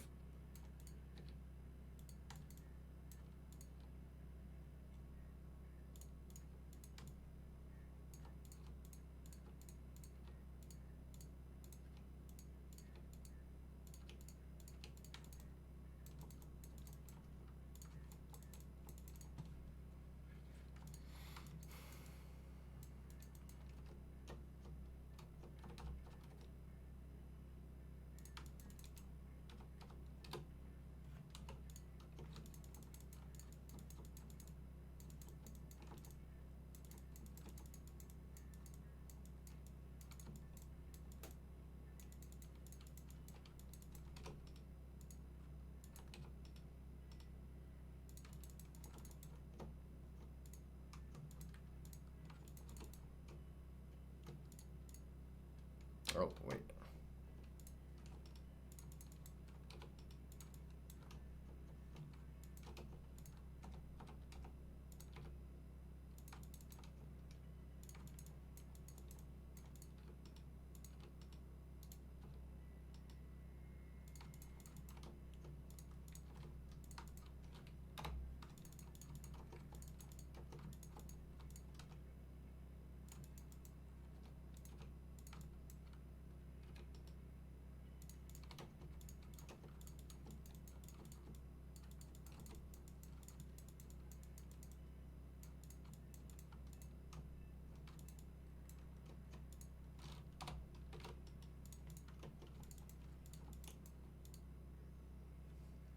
I mean, Maya works.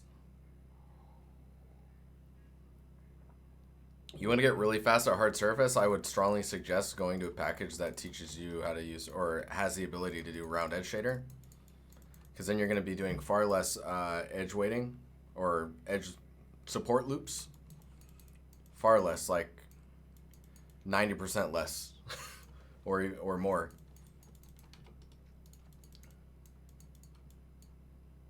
Ah, brutal. No warfare here.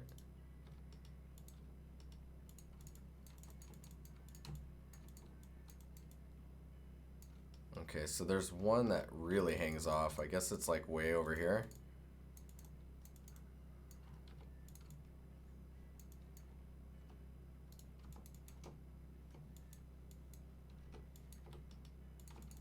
Let's do that.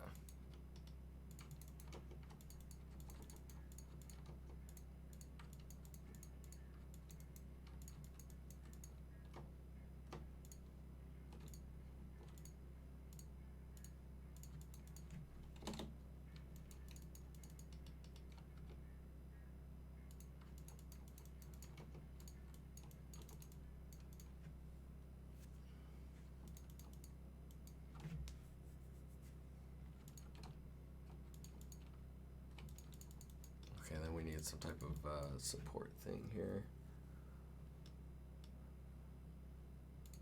It's 1225 or 1025.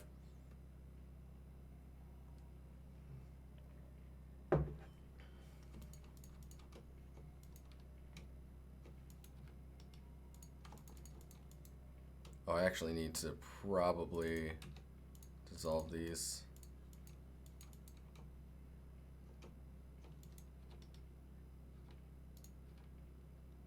Do that. I wonder if I can scale like that, maybe.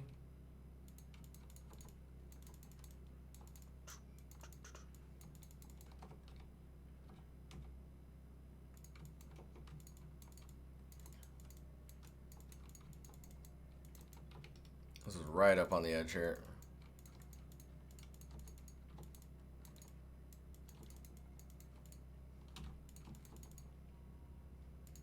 I wouldn't say specializes narrowly. Yeah, Crystal Castles for sure. So AAA specializes quite a bit, but environment artists in particular tend to have to know quite a bit of stuff, for better or worse, which requires that we actually can't specialize too much.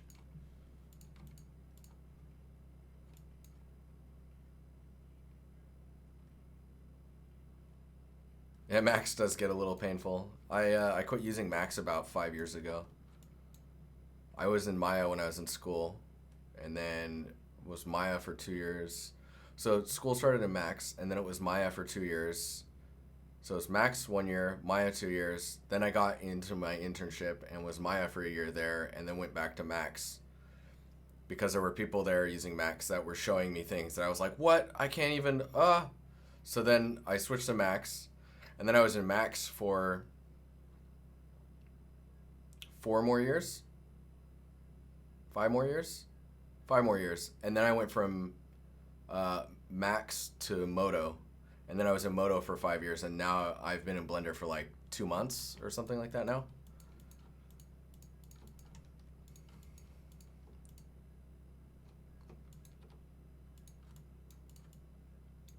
I've seen some things, basically. 40 years of work already? Is that? No, it doesn't math to that. Come on.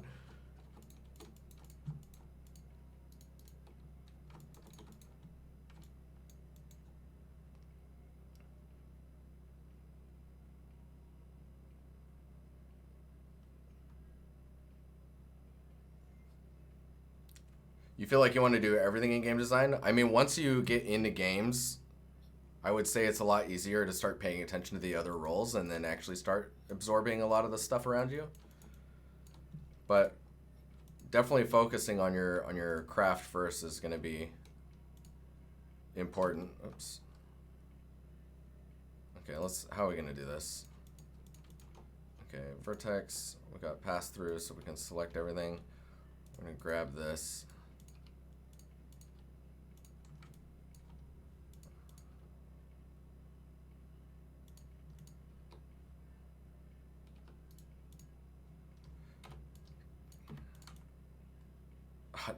It doesn't cut all the way through. That's really annoying. Okay, well, let's switch to edge. And then put it there, and then we'll grab these.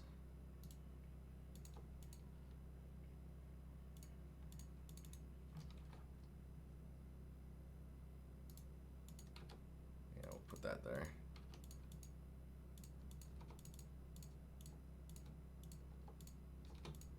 Wait, what? Oh, I see.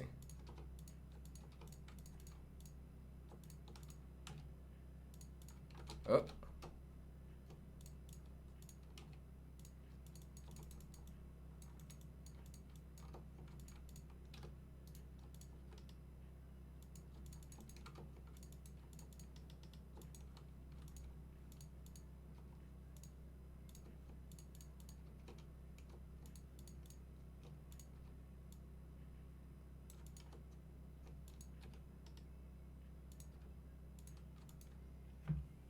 Why did I change the moto?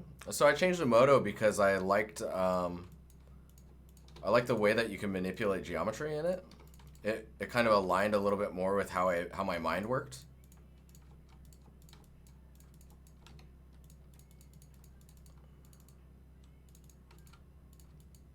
Hopefully that makes sense.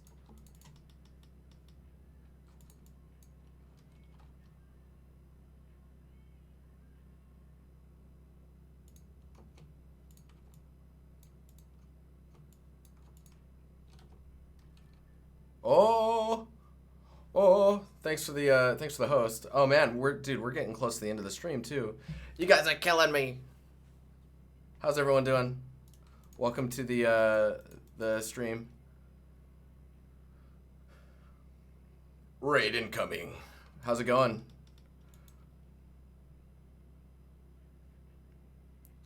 Dude, I'm so excited.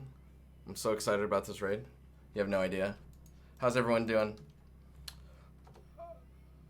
We're just we're chilling here, taking questions, and I'm learning how to use Blender.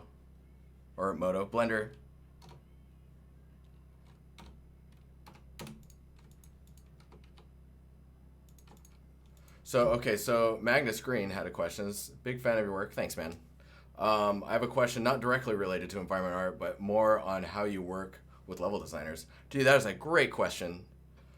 Do you have a lot of communication with them on a regular basis? What is the regular workflow between environment artists and level designers? So the interaction between level designers and environment artists is like how your left and your right hand help you do things.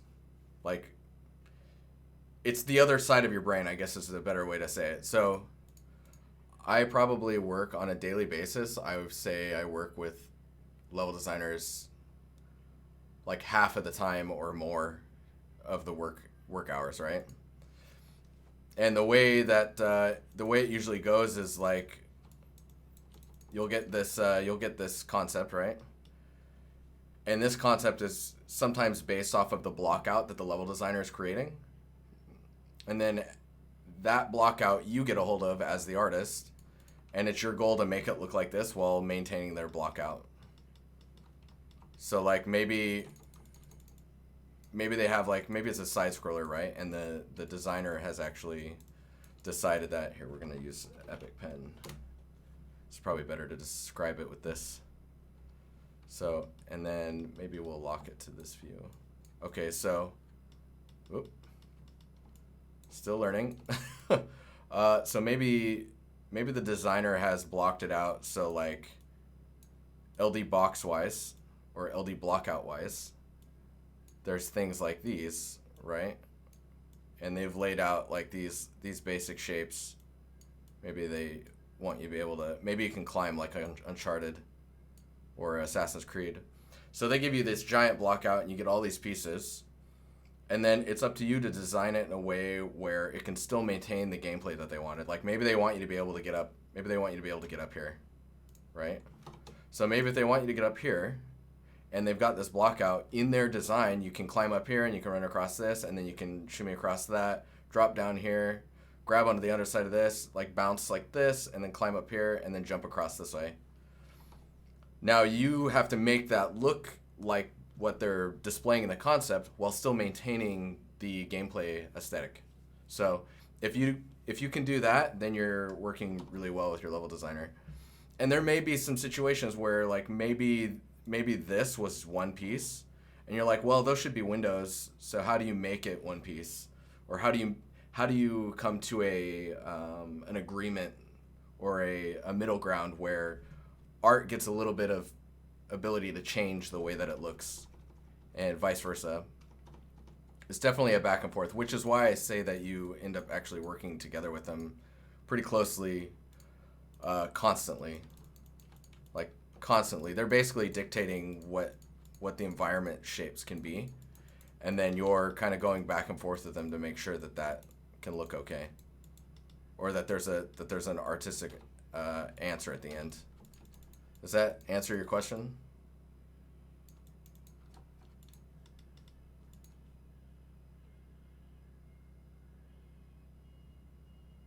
Oh, you're a level designer. Nice. Yeah, I mean, dude, we have to work pretty closely with you guys because we have to make sure that while we make it pretty, that it's also playable and fun.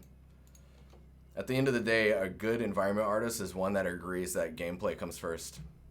That's just how it is. You want a fun game? You gotta give it up a little bit and make sure it's fun first.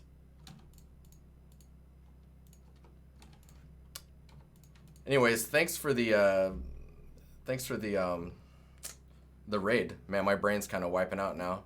We've been streaming for about 2 hours. We'll be ending soon here, but yeah, I just wanted to thank you guys for coming over here. It is much appreciated. I'm trying to learn Blender, and I've been using this scene or this concept to kind of force myself to solve shapes that I wouldn't normally be able to solve because I don't know how to model in this program. So we've just been kind of like working our way through it. Chat's been helping me a lot. It's pretty fun. Oh, you're right. Z to cut through. Oh my God. Right. So if you press K and you do this, it doesn't cut through, but if you press Z and then, well, hang on. Now I have to remember how you do it. K, Z. There we go. Oh, there's some, hang on. So if you press K and then Z, the color looked different. Why was that? There, see how the color of those is different? So if I click, hit the space bar, cuts all the way through. Man.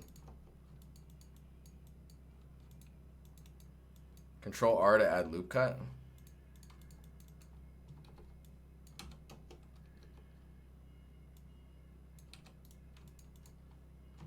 It doesn't add the loop though. Control R just adds like the one loop, right? And then like if you have n-gons, it's not going to go all the way through. And because I have a lot of n-gons, I tend to just do cuts. Cuts are the best, man. Yeah. Because then it doesn't matter. Loop cut only works with quads. Yeah. Bisect tool. Knife plus Z is like slicer Rooney. But yeah, for people that are new to this stream, we stream Mondays and Thursdays, and Mondays I work on my own stuff and then also answer questions. And then on Thursdays we do an hour of portfolio reviews and then an hour of Discord critiques, which if you want to get better art, dude, join that Discord because there are some really good artists in there. I think there's over 150 game developers now in there, something like that. But yeah, there's some really good people in there. It's kind of terrifying.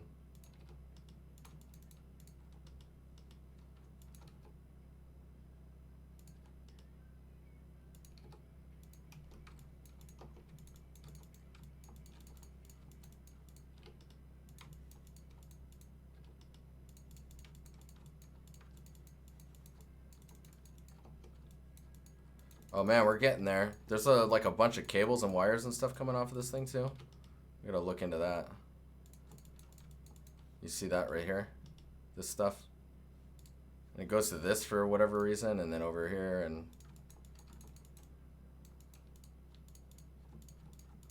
I'll just group these together.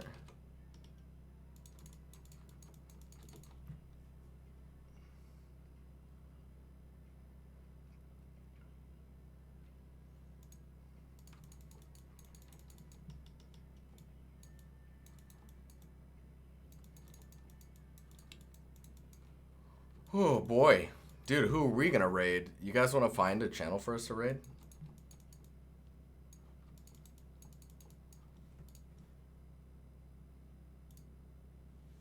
Oh my god, flashbang.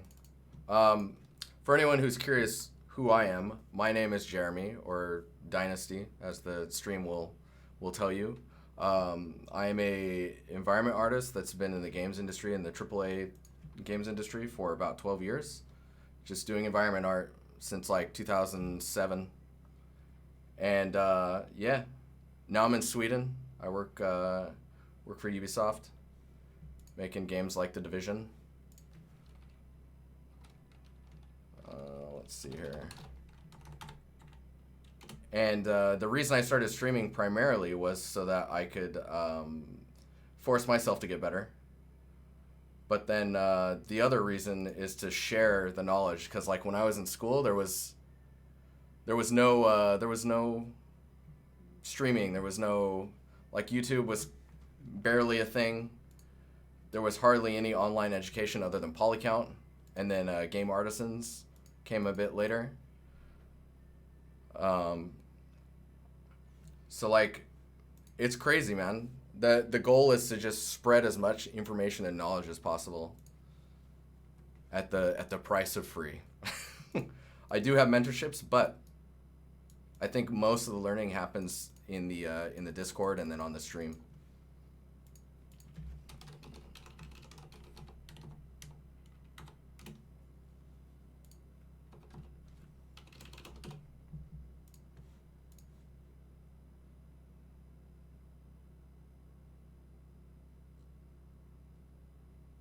All right, I'm looking for a stream now. Someone's about to get rated hard.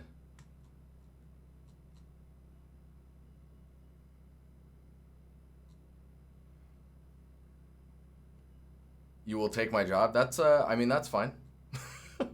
That's okay.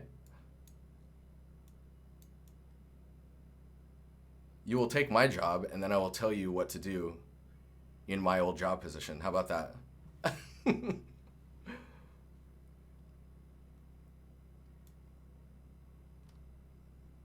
All right, we're going to raid the next streamer in line, and I don't know how to say the name.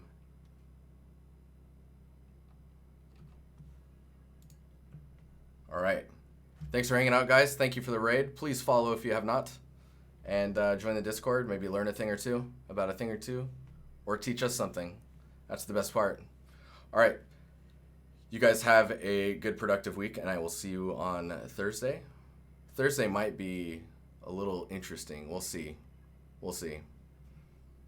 But yeah, cool. Let the raid begin, huh?